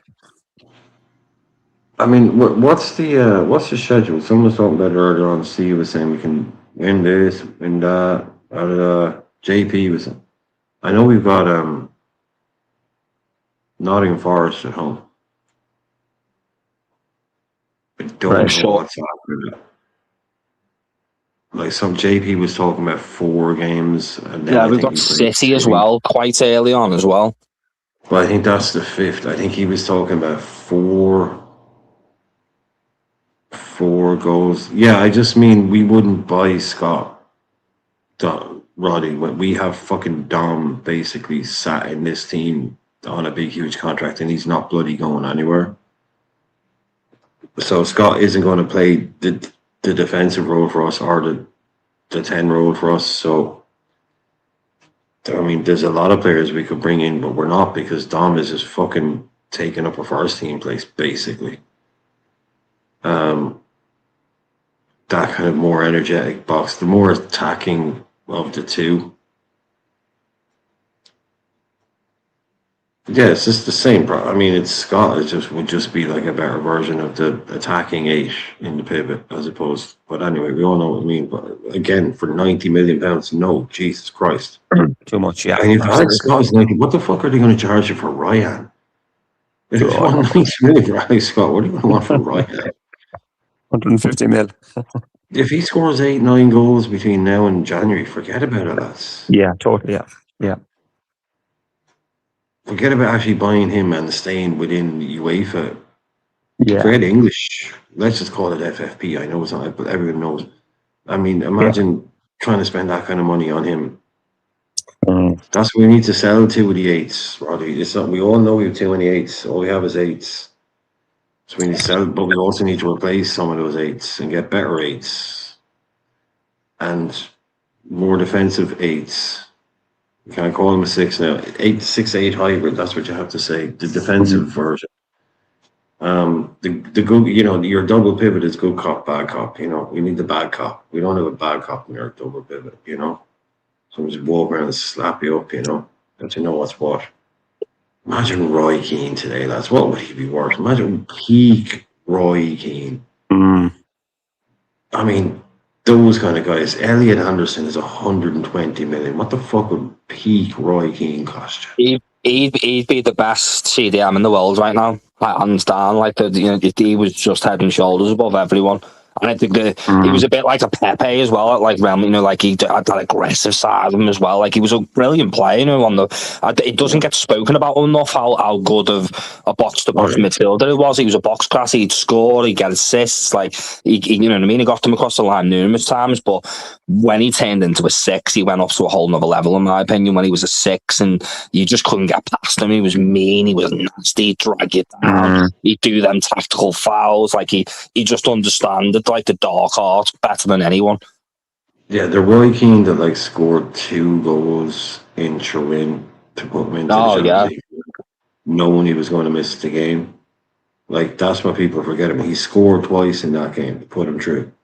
Yeah, he was good. He was very good going, especially when he was at Forest as well. I've watched the documentary because I love like Brian Clough and stuff, and he was complete opposite of what people talk about. You know what I mean? He was a box class. He used to score loads of goals, like link stuff up, assists and stuff. Like, he was nothing like what people expect him. The same people like him and Gerrard, they're just cut from the same cloth. Just, you know, you know what you mean? A Gerrard, a Keane. You know, Yeah. they have that reputation for being hard men, which is unfortunately completely overblows how good they were as footballers. Like I've seen a documentary where they talk to Scholes and Giggs and Beckham and Nicky Butt and a lot of the other guys that were around, and I can't remember exactly how it went, but they basically said like, yeah, I know Bex was here, I know Scholes was here, but the best passer, Gary Neville, said the best passer of the football at Manchester United was Roy Keane. And he said even Scholesy, I think Nev said like even Scholesy will tell you that Keane was a better passer in football than he was. And Scholes was just legendary for his pass. Like that's how highly rated, and they weren't blowing smoke up his arse. You know, that guy was different class. You don't, hopefully, you know, you can't breed one of them. You just have to wait for a, you know, like a Vieira, Keane, you know, Gerrard, even like that kind of John Terry kind of thing. But you know what I mean? Just one of them to come out. Like it's a bit of a softer world now these days, especially the way they come through. But you're going to get another Gerrard. You will. But he might not be, you know, that level, like the aggression is gone out of the game, but it hasn't gone out of people. Like people aren't, it's not like people are less aggressive than they were 25 years ago. But just in football now, it's not really that way, is there? Excuse me. It's a little bit, you know, it's a little bit tamer, I suppose. Oh yeah, it's But died off like the enforcers. There's hardly any like defensive sixes or enforcers now, you know what I mean? Like even if you would want to go out and buy one now, like a world class one, like who would you go for? Like a Chukwueze, or there's not many, is there, like that you could like identify and be like, he's the guy. Even like Sonny, like even like Curtis Jones was here, but Curtis Jones wasn't aggressive. You know, he wanted to be like Vitinha. He didn't want to be Roy Keane, or you know, he wasn't aggressive. Yeah, Steve McMahon. You know, Steve McMahon. Jesus Christ, he would go.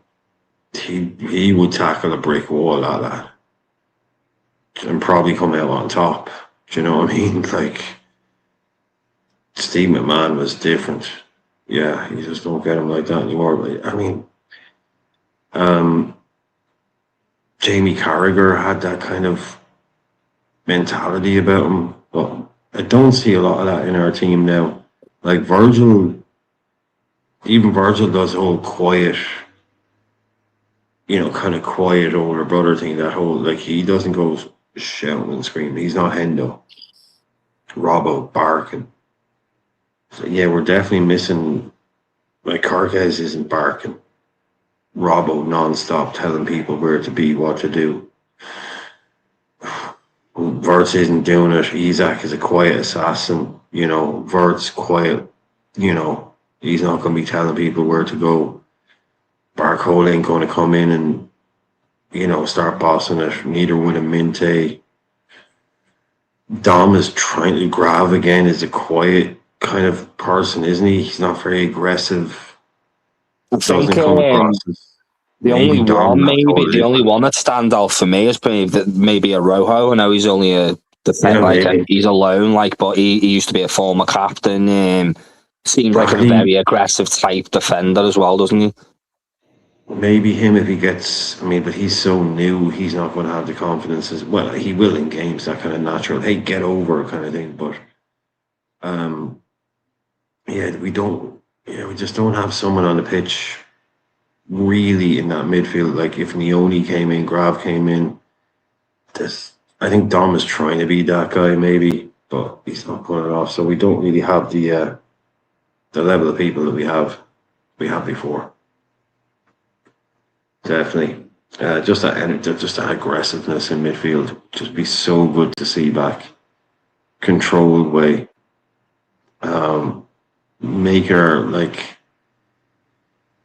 Make people start talking about how horrible this Liverpool midfield is to play against, instead of, oh wow, now all the pundits have just realised that we have basically a colander for a midfield.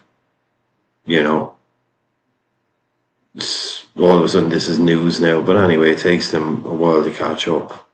But why not just have them start talking about, Jesus, Liverpool have just gone out and bought like two of the most rock solid, number 8s out there. What a bloody strong midfield they have. Try getting through them. Why can't we just flip the script on that?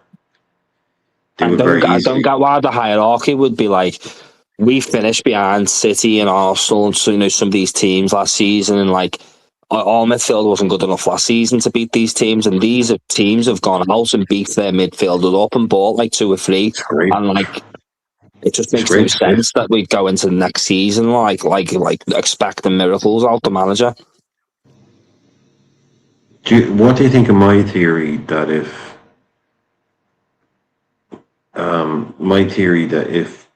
with the whole kind of, us not really do, and I know Barcola could still come in, but if last season, obviously nothing for him, next season, if Isak scores 19 to 22, right, Isak does his job, bangs a load of goals, but because we're a bit all over the shop, we're still only 4th or 5th, and we don't really look, like we're a lot closer to winning something. Who knows where we'll be? But he'll then be 2 years older than when he joined us, so he'll be going on 28. He'll still have no major trophies. And Barcelona, who lost Lewandowski this year, might try and replace him maybe with someone doesn't work out. Next year, you've got an Isak that's come in, like he's done his job. He scored 20 goals in the Premier League, maybe 30 in all comps.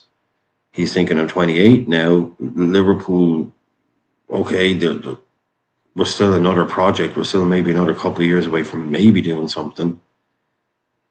Like I could see him. I mean, he went on strike at Newcastle. I'm not saying he go on strike for us, but do you get what I'm saying? If he's getting to the age of 28 and he still hasn't won anything other than a freaking Carling Cup,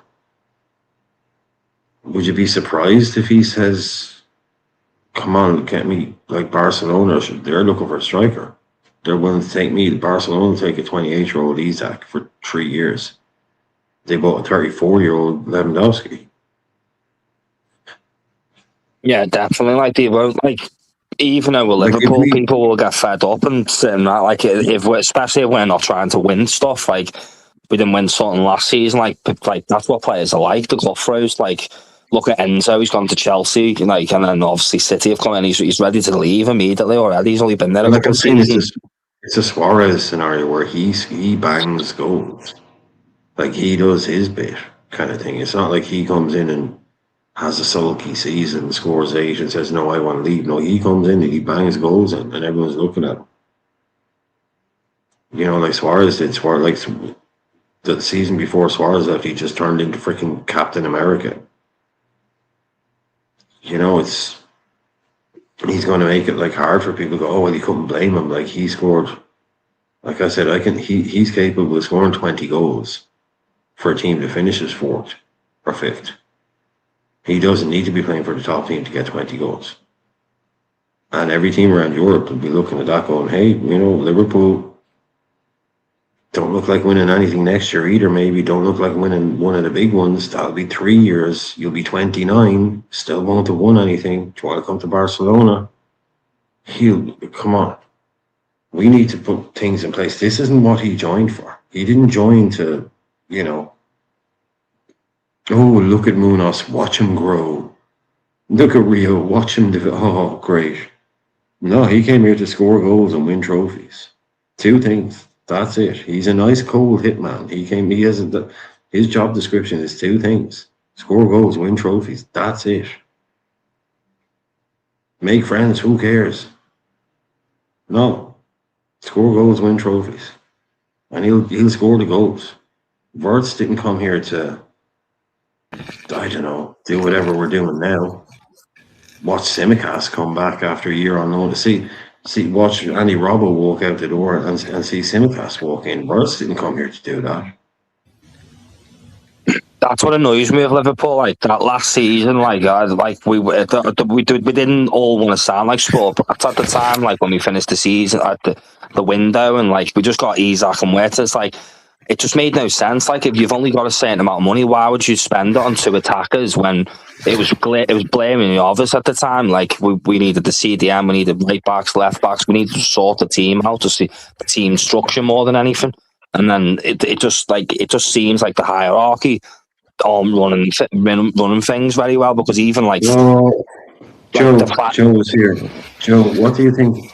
I'm getting a little bit annoyed, Joe, because of a group of people that are like saying, you guys need to look at what the club is doing and understand that if the club is doing this, then this must be what the club wants to do, kind of vibe. Mm-hmm. You know, and I'm like, that's incredibly naive. Like, that is fine looking at it. No, as a FSG, didn't they show you in the past? It's like, yes, that can be true. But it's incredibly naive to look at what's happening at the club now and think, oh no, this is what the club wants to have happening because this is what's happening. No, this Richard Hughes could be having a fucking nightmare over here. Yeah. Not bringing players. It's not like, oh, hey, look, this is what FSG is doing, so you best believe that this is their plan. No. I think this they're having a bad year this year. You cannot look at this and go, oh, typical FSG, got a little master plan going on here. No. This team, and when I say team, I mean from Julian Ward, David Woodfine, Richard Hughes, all these people, they are failing to deliver the targets that we need, and also failing to remove players who it isn't, oh, I think he's good. No, it's players who don't have a future at the club. Endo, 33, Keza, 30, whatever, Infinity. No. It's not about, oh, you don't think he's good enough. No, they just don't have a future. David Woodfine, Julian Ward, Hughes, all of them. So you cannot look, because people come, oh, you guys should be patient. You should realize this is what FSG want. No, stop trying to convince yourself that this is the idea. And if it is the idea, then it's exit time. It has to be exit time. It has to be. And, you know, like when you, like what you're saying there, oh, this is what they want it to be like, etc. That, like you said, it is naive.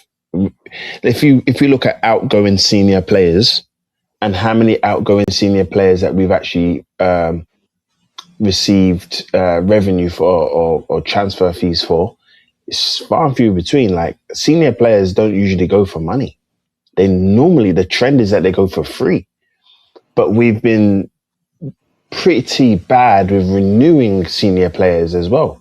Lagging behind. We've been behind the mark most of the time for the past 5 years. That is the norm, right? But that is not that's not the workings of a successful club that is trying to remain. This Isak Wirtz scenario just looks like, to me, assets that help boost the value of a club in some form or fashion. That's what it now looks like to me. I could be 100% wrong. But when you're buying players for the first time in our history, more than 100 million, twice in the same window, never done that before, then the following year, you're now looking like you're getting ready to sell up. Yeah, you know, it looks to me quite evident that they are getting out of their saddle and they're planning on allowing someone else to take the reins. This whole thing of we've had this DM situation for a long time. They've known about it, but for whatever reason, we haven't been able to fix it. They definitely know about it. If we're sitting in our behind our laptops, behind the TV, like looking at the TV, if we know about it, they definitely know about it. The reasons of them not doing it, boy, I just think that is another one of those FSG terrible decisions, like the furlough, the selling the Liverpool name rights, joining the Super League, all of that crap. You know, that's what that really looks like to me. It's real bad negligence and being detached from the club. I don't think that Richard Hughes is going to say, "Oh, don't buy a CDM." Like, I don't see how. I don't think so. I don't think that Slot said, "Don't buy a CDM." No. I just think that the CDM budget got used when we brought in the last 4 bloody players. Or how many was it? 3 or 4? The McAllister, Szoboszlai, and Grav. I think, and I think that was it. The budget got used, and if you want to bring somebody in now, 4 years ago. 4 years ago. But I've been talking about we're talking about the squad, we're talking about the 4-year-old midfield, and I've been bringing up the guys that left this season. I took all the games, all the thing, Robbo, Ibu, Salah, and Jones. So I said, I'll just check it there. And quick maths, I won't be far off. Ibu, Curtis Jones, Robbo, and Salah all left this year. They played 861 Premier League games for us combined. See, how much did we accrue? 861. Now that's just Premier League. Fucking hell. That's what I'm saying. That is the amount of experience that walked out to, and that's just Premier League. 861 games, and they're all still playing. They're all still fit and playing, and we replaced them with Simi, Xhaka, nobody. Yeah, basically maybe Munoz, you could say. But so they would have a grand total of whatever amount of Premier League games Tsimikas has. So we've replaced 861 Premier League games with a couple of kids and a guy that we sent on loan to Roma last year at the age of 29, and a guy from Barcelona on loan that had a massive drop off over the last year and a half. Yeah, that's if not Manchester United were doing this, we will be falling off. We'll be laughing. Yeah, we'll be happy. People are like, "Oh yeah, their club is broken." Stream calling them washed and finished. You've been the old Man United streams telling them, "Oh, you brought a Rojo, you brought back Simi. What's this club up to? You're a joke," because you would be. Mm-hmm. You replaced Salah with nobody. You replaced, 900 games with 10 games of Premier League experience. I'm not saying it's the be all and the end all, but let's have a look at it, lads. It's gotta be it's a damning indictment. It's dog. It's poop. That is terrible decision making. I mean, I think, I don't even want to know how many trophies they won. I'm going to say... Oh, my gosh. On average, 6 each. On average, 4 each. Yeah, because Robbo's won a bunch. Salah won a bunch. Kanate won a few. Trent won a bunch. Jones has won everything. He's been here since day one. He's won everything. Yeah, he's won the 2 Premier Leagues. He's just won everything since we started winning shit again, basically. We let that one go. Which is, as I said, like, it's not looking good, Brian. It's not looking good, Brian. It's just not looking good, man. I think Shaq is an incredible signing, by the way. He already looks brilliant. Yeah, but we can't pin the hopes of pinning the hopes of success. Look good, Brian. I think Jackie and Arrow. I think the little parts they've played, they both look decent level signings. But we're gonna find out soon enough. No worries with Jackie. Like, again, it's so often it's not who we bought, it's who we haven't bought. Mm-hmm. I have no problem with 99% of the people we bring in. Munoz, nice one. Araujo, cool, whatever. Jackie looks excellent. That's all we've done. So, you know what I mean? But I have no problem with who we bring in. More often than not, I don't have a problem with the players. Frimpong, looked like it might be dodgy. Hey, he was only 30 million. You can't get him all right, but it's not great.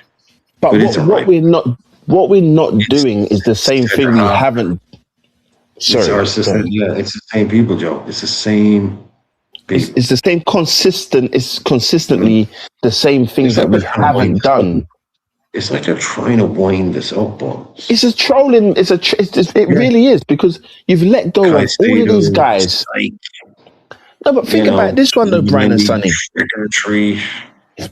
Like we failed to bring in replacements for guys that have left that are integral to the club at the time. We've never, should I say, I'm not gonna say never, but we seldom do that. When Ginny left, when Fabinho left, when Trent has gone, and when look what's gonna happen next. This is what's gonna happen next. This summer, who's leaving? Maybe Virgil van Dijk, maybe Alisson, Joe Gomez. That is it. You know them three are gone. Ali's gone next year. Joe's gone next year.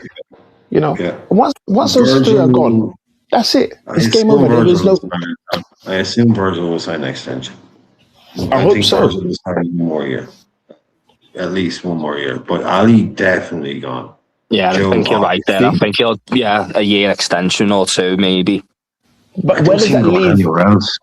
Where does that leave the fabric of the club, man? The continuity of what it means to be playing for this club.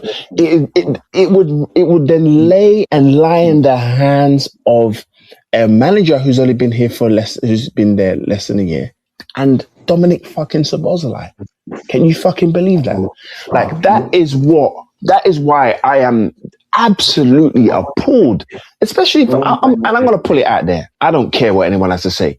Anybody that believes that Dominic Szoboszlai is the right guy to lead this club forward, and he should be vice captain or even captain, captain or even vice captain, give your heads a wobble.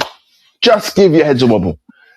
That's why I wanted Bruno Camara, Joe. You know, obviously he went to Arsenal. I thought he would have been a perfect signing for Liverpool. He's been a captain before. He's tenacious. He would have ticked every box for me. I'm just saying. I'm interested to know, right? In this team right now, who would you have made vice captain? If it's me, I'm not. I'm not a Sabo guy, but that's not like how many times I have to say that. Sell them all. But who it'd have to be Alisson. It'd have to be Alisson. Exactly. He is Ali, but then you have that thing that only the captains are allowed to talk to the referees now, so that there's no point making the. Let's make it happen. We just got to make it happen. We can't allow Szoboszlai to be anywhere. He should not be a mouthpiece of this club in any way, shape, or form. Yeah, but he is. But Alisson is vice captain technically, right? But the whole thing is, the goalkeepers the goalkeeper can't be running 80 yards up the pitch to talk to the ref. So they don't make keepers captains. So anyway, if it can't be Ali, which it kind of is symbolically, who on this team would you have made vice captain that we have now of the squad tomorrow that we can pick from? You might not like who I'm going to say, but I'm going to say it. No, it's not like a test or a gotcha thing. I'm just genuinely interested in who would you have picked instead? Maybe McAllister. Maybe. Yeah, see, and I was gonna say the same thing, but I want him gone because of his ability, right? But I mean, he's here. He's captain before. He's even. I would prefer Gary, this guy Alexis McAllister, as vice captain ahead of Dominic Szoboszlai, 100%. But do I want McAllister gone? Absolutely. I don't think he has or he could be a bench player, right? But if it's somebody who starts, right? It's not going to be Carquez. It's not. No, it can't be Carquez. The only person I can think of. I think he could do it down the line, Carquez. You know what I mean? 3-4 seasons from now, I think he could be the vice captain, maybe, but not now. Yeah.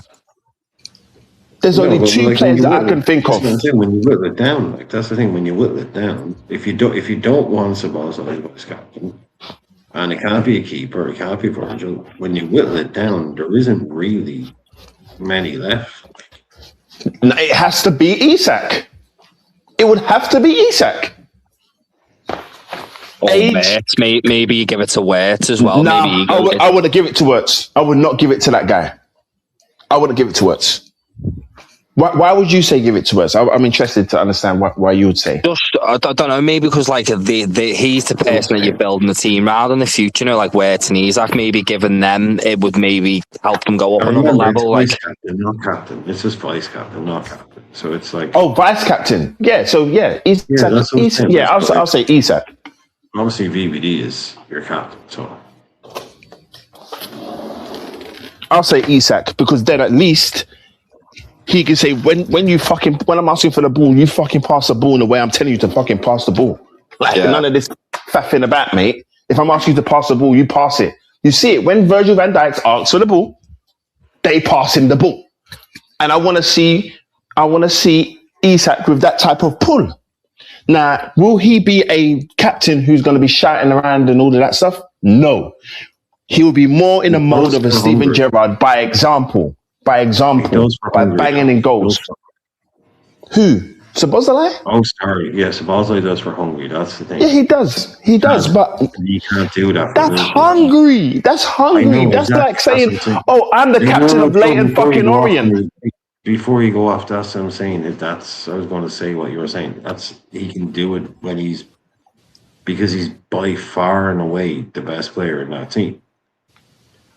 You know, but he can't do it at Liverpool. He can't do it in the Premier League. He's not able to step it up, just like he's not really able to step any of it. He's so average, it's ridiculous. I don't know. To me, Szoboszlai is just like all these guys are top elite professionals. Obviously, they are. he's just a better version of Hendo. He's like what Hendo could have been if he was better at free kicks and corners and stuff, isn't he? He runs around, he's mobile, he gets the ball. He's very similar to what Hendo offered us. He's so B tier. He's just one of those B tier. If you're talking about like the very best to ever do it in the Premier League, if you're talking S, A, B, there's no way he gets beyond the B tier. No fucking way. No chance. You start listening to players that are in those, you're not getting anywhere. This guy, he can strike a ball. He's got a nice haircut. The ladies love him. He looks good in a fucking suit. Off you go, the Hungarian jar. Come on, man, show me it on the pitch. Okay. Show me it on the pitch. Okay, Brian, do it this way. We had Sami Hyypiä, right? Okay, in fact, we had Paul Ince captained us for a little bit. Jamie Redknapp, Sami Hyypiä, Danny Murphy, Steven Gerrard. Now, this is where the elite things come in. So, Steven Gerrard now, yeah? Then we had, who else do we have after Steven Gerrard? Agger did it for a little bit as well. Agger in certain games. Agger. Yeah, right. And look at the mentality of Agger.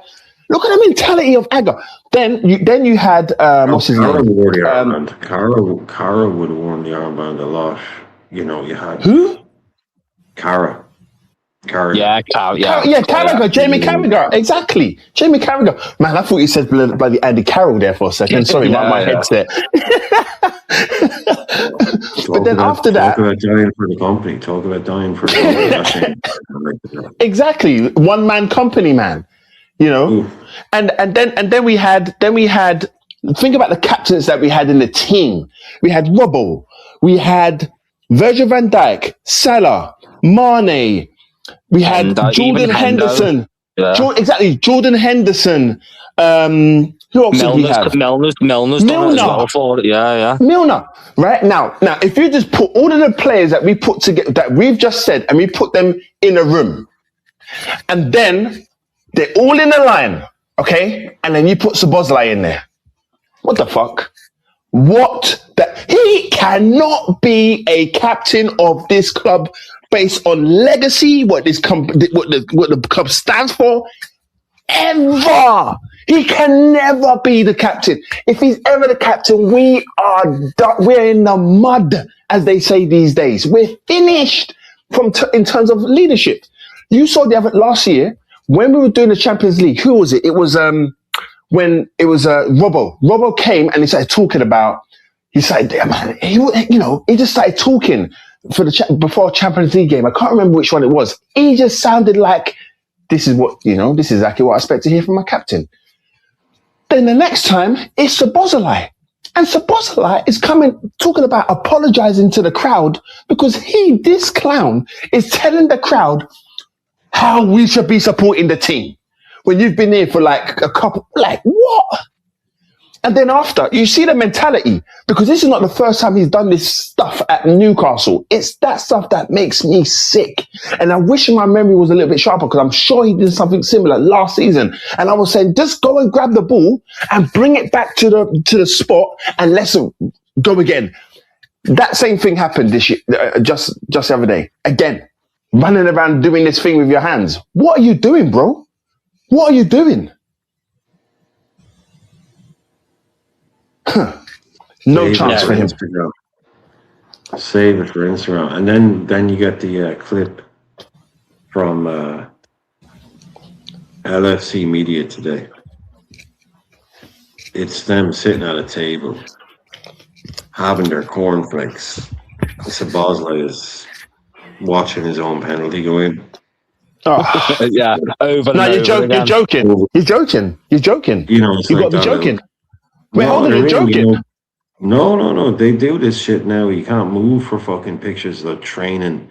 I had to mute 2 Liverpool accounts today because they all like the Liverpool account will just put up like 47 different pictures of the lads in training, and all the same Liverpool accounts just retweet them and put like Sabo, Grav in training. It's just like, oh fuck's sake! Sabo saved us. Yeah, there's a video of like they're all sitting at like a long table in the training center or whatever, and it's over like it's behind Szoboszlai and it's his penalty is being played like on the screen. He's watching it like he's what's going on? You see him doing a little hand thing like. When he said, I have joined a club. This is the first year when I didn't win anything in my career. We should never have known that. Oh, we should know that, but we should know that amongst the fans. You see what I'm saying? What we paid from 60? It was 60, wasn't it, the release calls? Yeah. He came out and said that though. He came out and said in public. I remember that quote. Yeah. To the media. I've won something every. What are you talking about, mate? This ain't about you. Yeah, I won some random cup in Austria or all this. Clown. Yeah. What are we letting you down, telling you, baby? this year, I'm on this guy's neck. I don't like him. I'm definitely. I don't like this guy. And I'm going to tell you now, I will be biased throughout the whole season. I don't care what he does. Joe, you start the season like that. You start the season like that, running your mouth. How do you start the season that way? God, you're starting the season this way? I mean, the whole Hungarian Gerrard thing was nonsense from the start. And obviously, he didn't christen himself the Hungarian Gerrard. But it was obviously doomed to fail. But like, you can almost see. Well, he had that Steven Gerrard tattoo, wasn't it? All like kind of started from there. He kind of almost thinks he does. He clearly doesn't think he's as good but at this stage, just watch Gerrard play put on highlights of Gerrard and then put on highlights of Sam.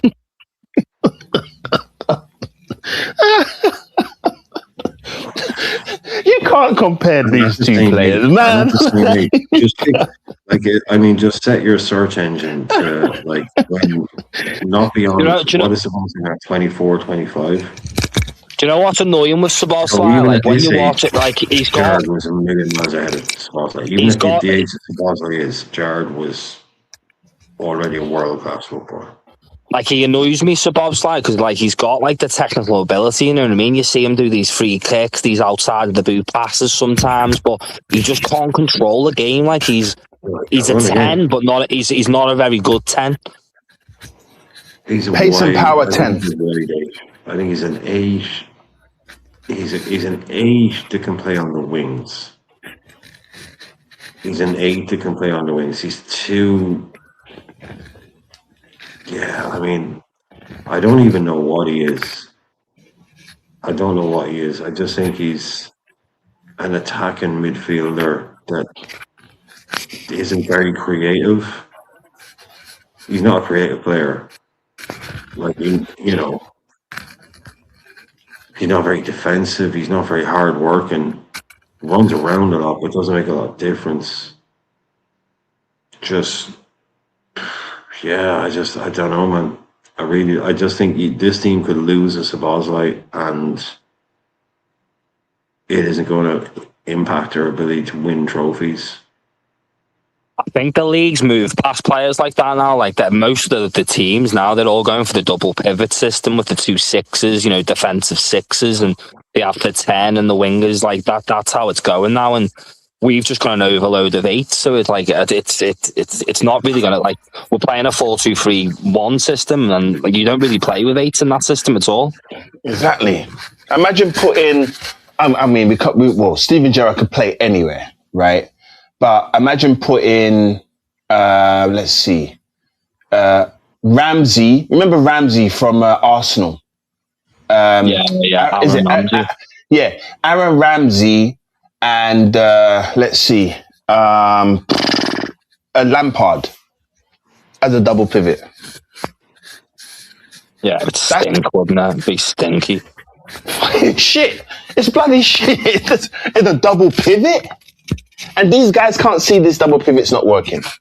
After you've been analyzing using data, what did they say? What did they say? What did that guy say? What's his? I can't remember his name. He says a lot of stuff. The grown-ups are in the room. That one. That guy. The grown-ups are in the room. They got the data is around. The data. They've analyzed these guys for all this time, and this is what they're allowing them to do. You've been analyzing them. Our club's been analyzing this bunch of players that we have, and they're okay with it. Joe, even like when I'm on here, like we do shows. Like obviously we do them usually way ahead of a lot of people, but only because I've seen other people talking about these players. Like I don't have time to watch a lot of players, but I will talk about players, and we have done over this channel on the last year, way ahead. People like Chema Andres, people like Hayden Hackney, people like all that. We talk about them way ahead of most other channels, but not of everybody.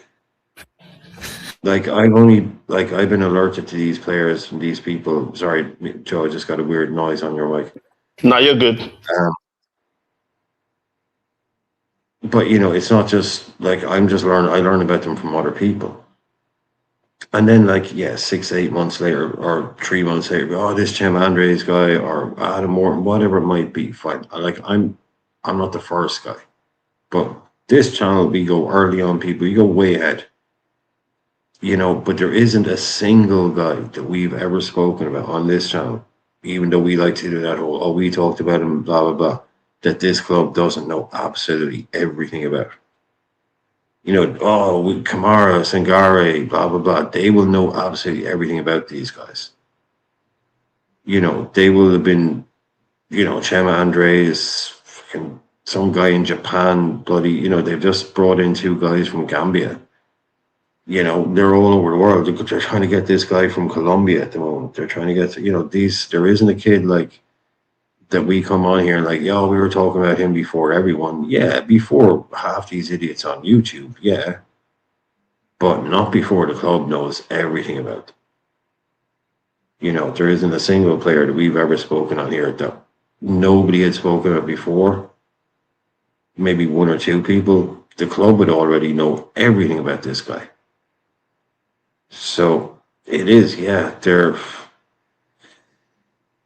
lot of stuff doesn't make any sense. So sometimes when things don't make sense, people like to kind of fill in the gaps with their own, people prefer, what's the word for it? People prefer any theory than no theory.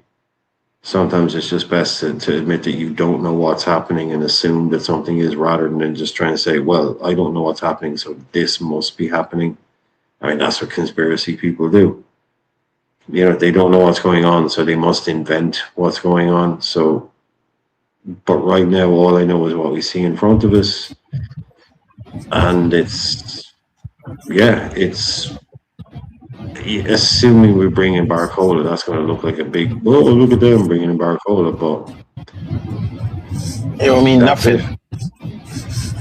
It'll take the shine off it, Joe, which is the worst thing. Yeah. That's the worst. It should be a brilliant signing for us. It should be an incredible signing. And we should be so happy because we got a DM and we got a right back. Our squad is really locked in and we went and got Barcola. But it's going to take the shine off getting Barcola because we're like, yeah, nice one, lads, but what the fuck, you know? Yeah. We said this at the beginning of the end of last season. We spoke about all this. Before the final game was even played, we spoke about the World Cup. It might be hard to get some of these players. We knew that Salah was leaving. We knew that Robert was leaving. We knew all of this stuff way in advance.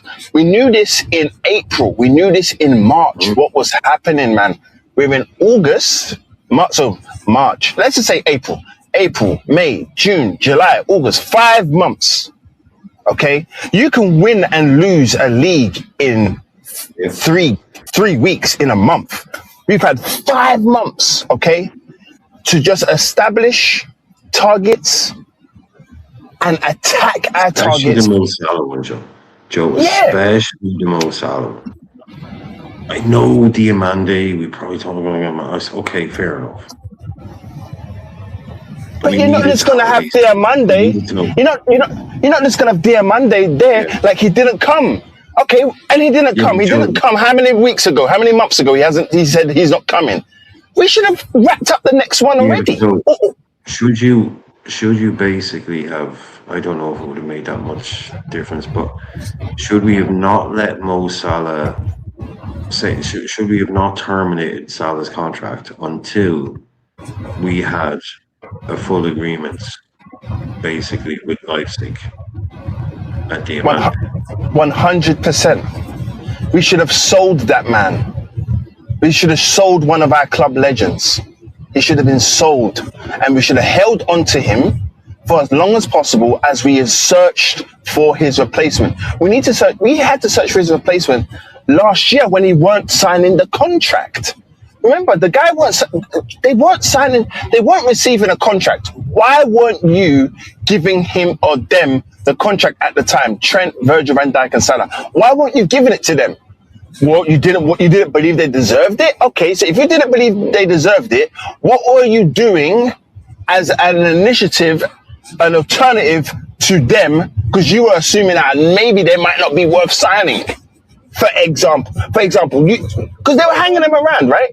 So you must have had something in the chamber waiting to shoot, waiting to get on someone and bring him in. They did nothing even during that point. If Endrick was plan B, that's the thing. Like, if Endrick was plan B, it's a poor plan B.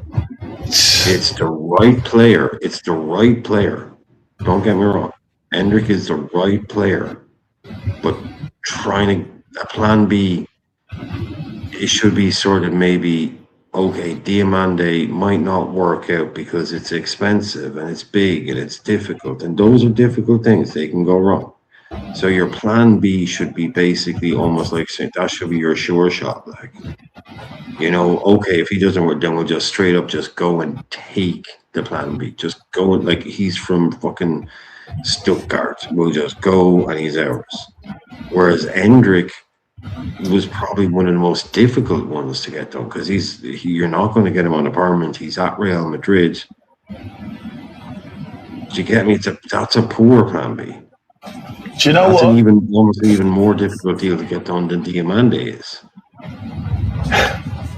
So then you're left with Minteh, and it seemed like Minteh and Mbaye was then, and like I'm saying, Roddy, even if Endrick was available on loan, it'd be lucky for that to happen. So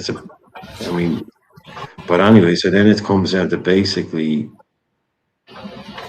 Mbaye or Minteh. Minteh's now injured for 3 months, 2 months, 3 You months. can't make it up. You just can't make it up. I mean, Oh man, I swear, you can't make it up, man. You really can't. The thing is, Hendrick doesn't. It came out like Hendrick is not interested in joining us and stuff. So that's okay. So that one's dead in the water. It was always going to be he wants to prove himself in Madrid. He's not giving up on his Madrid dream, not yet. So, like I say, that was almost going to be the most difficult one to do. Like it's Minteh from Brighton. That's simple. It's easy to get Minteh out of Brighton compared to getting fucking Hendrick out of Real Madrid. Way easier. Who's the other one? Mbaye. They want to sell. Yeah, way easier to get Mbaye. But if they start asking big money, I don't know. I don't know what their plan is there. So why we walked away from that? We seem to have maybe walked away from that. Maybe Lamine Camara is another one-day wonder in terms of the transfer market. We won't hear about him again.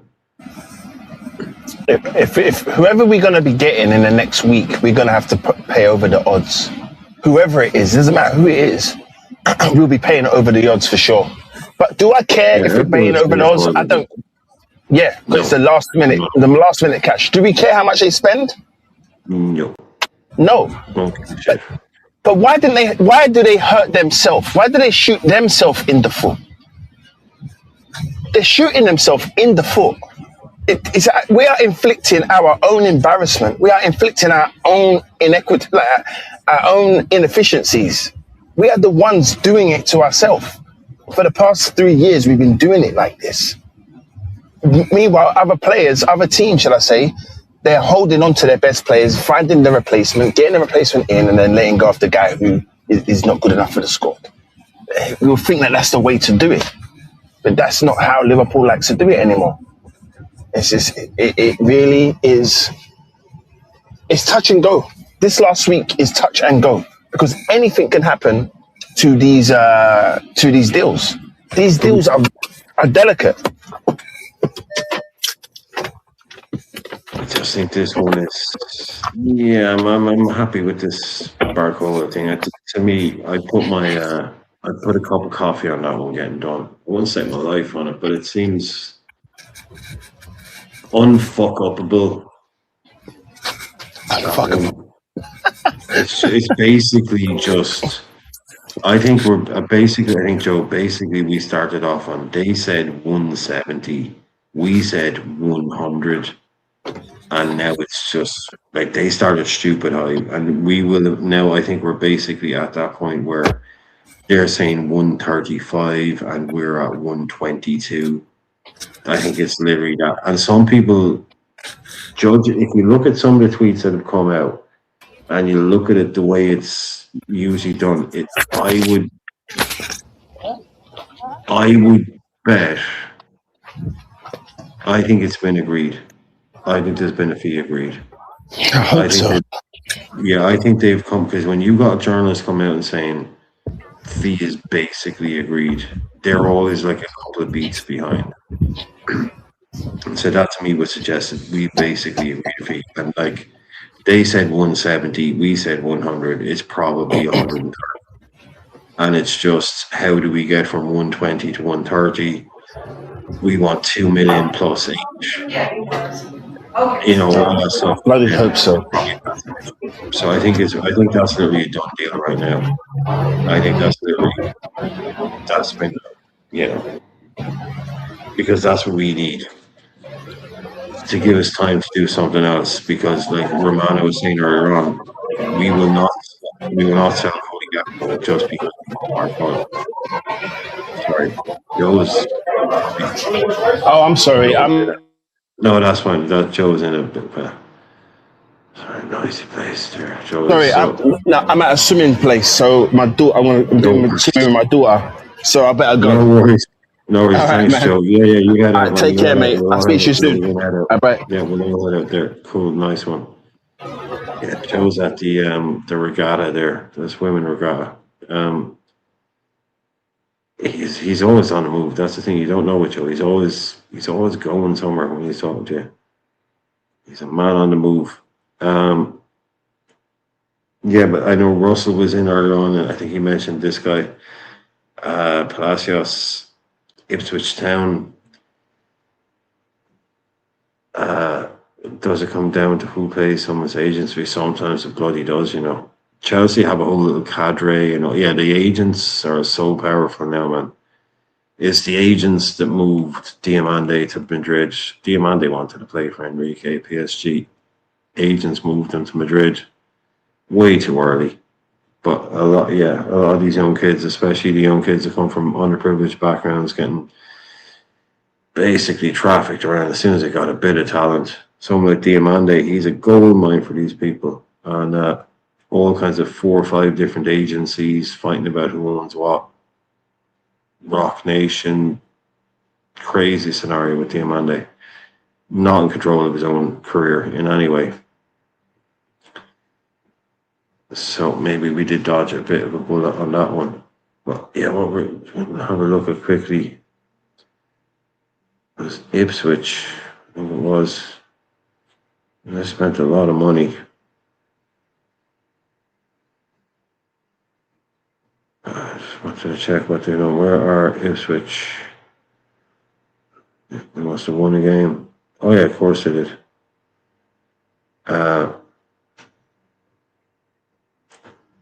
What's their squad? Transfers.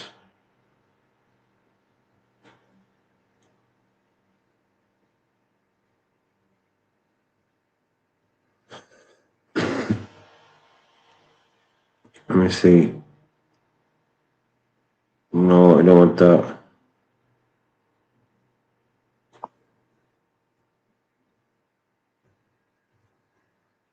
Oh yeah, exactly. There we go. Now I know it is. Okay.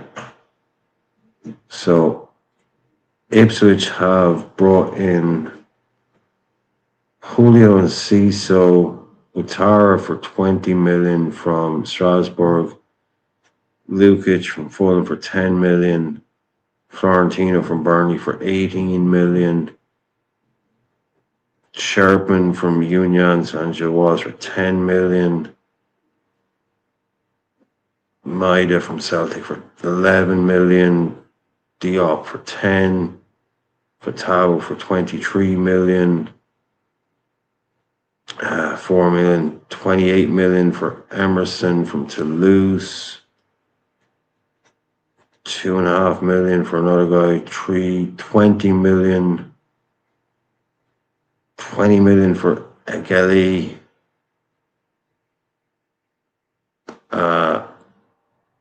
I was hoping it would give me like a thing at the end there. That's a hell of a lot of money. That is an awful lot of money. You know, they've been spending recently. You know, I'm not saying this is all this year, but like,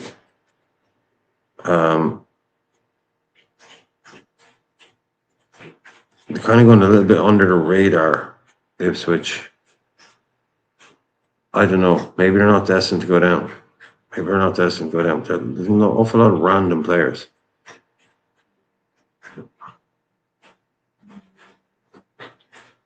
What else we get tonight? You also had the cup games tonight.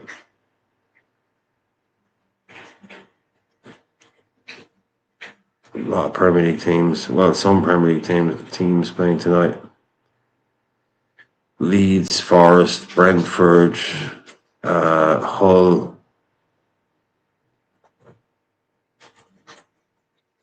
Coventry, Ipswich, all playing in the League Cup tonight.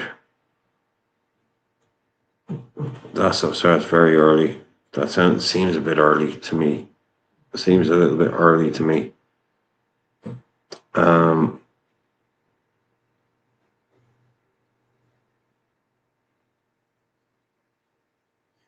Yeah, that is kind of crazy, actually.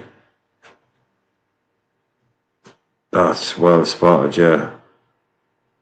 Leeds beat Forest. I mean, your first round of the League Cup and you draw another Premier League team. Brentford beating Birmingham 6-1.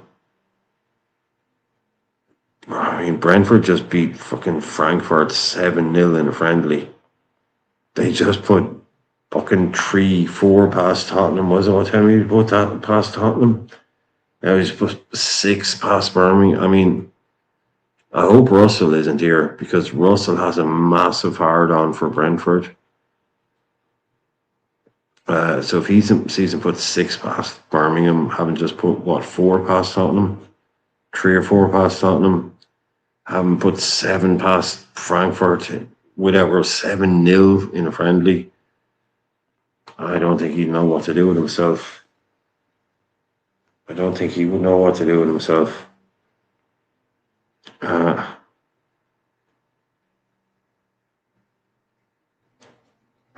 1, 2. Who is it? I got Redford. Yeah, I mean, look,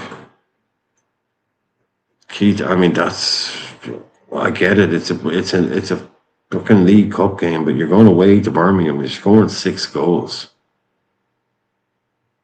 He's obviously got them doing some good stuff, which you wouldn't anyone like. I mean, anyone that knows Keith Andrews, Irish player, Wolves. Decent, good defensive midfielder kind of guy, but never the flashiest guy on any level. But certainly, yeah, he's got them playing some good football. He's doing something that works. Definitely doing something that works. So, news before we head off. So, I guess anything else comes in.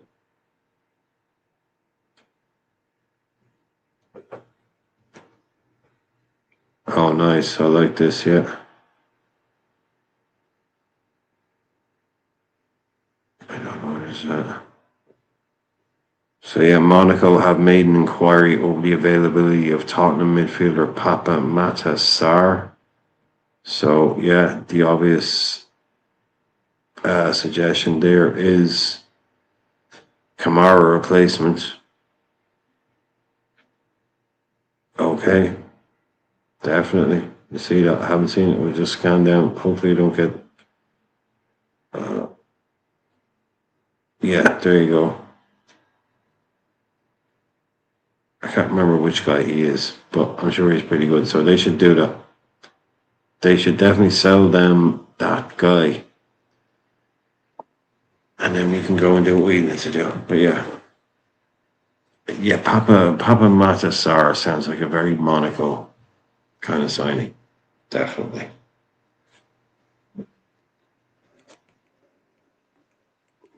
Okay, so it doesn't look like we're going to get any other callers. It's been a long old show anyway, but I was going to let it go out there just in case anybody else wanted to call in, but we will not be doing that. I take Papa Sarr. I can't remember ever seeing the guy really. I mean, I know he's at Spurs. I watch a lot of Spurs. Because there was that other guy that's shit that's at Chelsea, that Malang Sarr. Isn't Malang Sarr that's Chelsea? He's shit, so I wasn't sure, you know. And then you got Ismail Sarr, obviously, the other guy that we're talking about. But I didn't. Yeah, I can't really remember watching this guy, but I know he's like sort of well regarded. So we will leave it there just on 4 and say goodbye to everybody, and hopefully we'll see you all again tomorrow night. If you haven't hit the like button, please do hit the like button. We could probably get 50 likes before everybody leaves. A lot of people definitely haven't done it yet, so just do that before we leave. Try and get to 50, and we will see you all again tomorrow. I don't think there's any new updates, anything like that. So hopefully tomorrow we'll have a big update, a big old Barcola update or something like that. So again, take care, folks, and we'll see you all soon. Aaron, be good, man. Rodney, take care. Everyone else, see you soon.